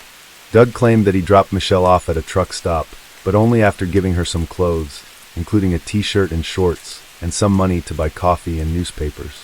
He said he wished her good luck before leaving. To verify Doug's story, the police gave him a lie detector test, which he passed. They also tested the man Michelle had been staying with before she vanished, but found no evidence to suggest he was involved in her disappearance. The police began to consider the possibility that Michelle had actually gone to Myrtle Beach, which is approximately 250 miles from Spartanburg. A few more weeks went by, but there was still no sign of Michelle. Her family and friends were growing increasingly anxious. Despite her anger and resentment towards her parents, they couldn't bring themselves to believe she would abandon her family and go into hiding. Michelle's prolonged disappearance made the local sheriff question her motives. When people travel for extended periods, they typically take some personal belongings with them, but Michelle had left with almost nothing. Moreover, she had a beloved pet dog to which she was deeply attached. Every detective interviewed agreed that Michelle would never willingly abandon her dog. In the meantime, Michelle's parents began driving around the neighborhood, hoping to find any clue that might lead them to their daughter. After receiving multiple tips that Michelle had been spotted on a beach in North Carolina, they headed there immediately. They spent 3 days searching for her, posting flyers and talking to locals, but their efforts ultimately proved fruitless. After 6 months of unsuccessful searches, Laura Andrews started questioning whether her behavior towards her daughter had been right. She had witnessed her daughter's downward spiral and couldn't just stand by. Laura wanted to protect her in any way possible. Additionally, she suspected that the 1999 brutal attack Michelle suffered might have contributed to her disappearance. Laura couldn't forgive herself for the hurtful words she spoke to Michelle after the attack, despite the assault being a terrible act by a stranger. Laura initially blamed Michelle for taking a destructive path and causing harm to herself, which only damaged Michelle's self-esteem further with her words. From the sheriff's office, it was assumed Michelle had motives to escape due to her reputation. Detectives thought she'd eventually be arrested, but a year passed with no results. The police were alarmed that Michelle left no digital traces, which wasn't a good sign. Both police and family wondered if Michelle was a crime victim, possibly falling prey to a truck driver, but this theory remained unsubstantiated. 2 more years passed with no leads. On the 3rd anniversary of Michelle's disappearance, after police and Laura Andrews visited the truck stop where Michelle was last seen, local TV stations revisited the story.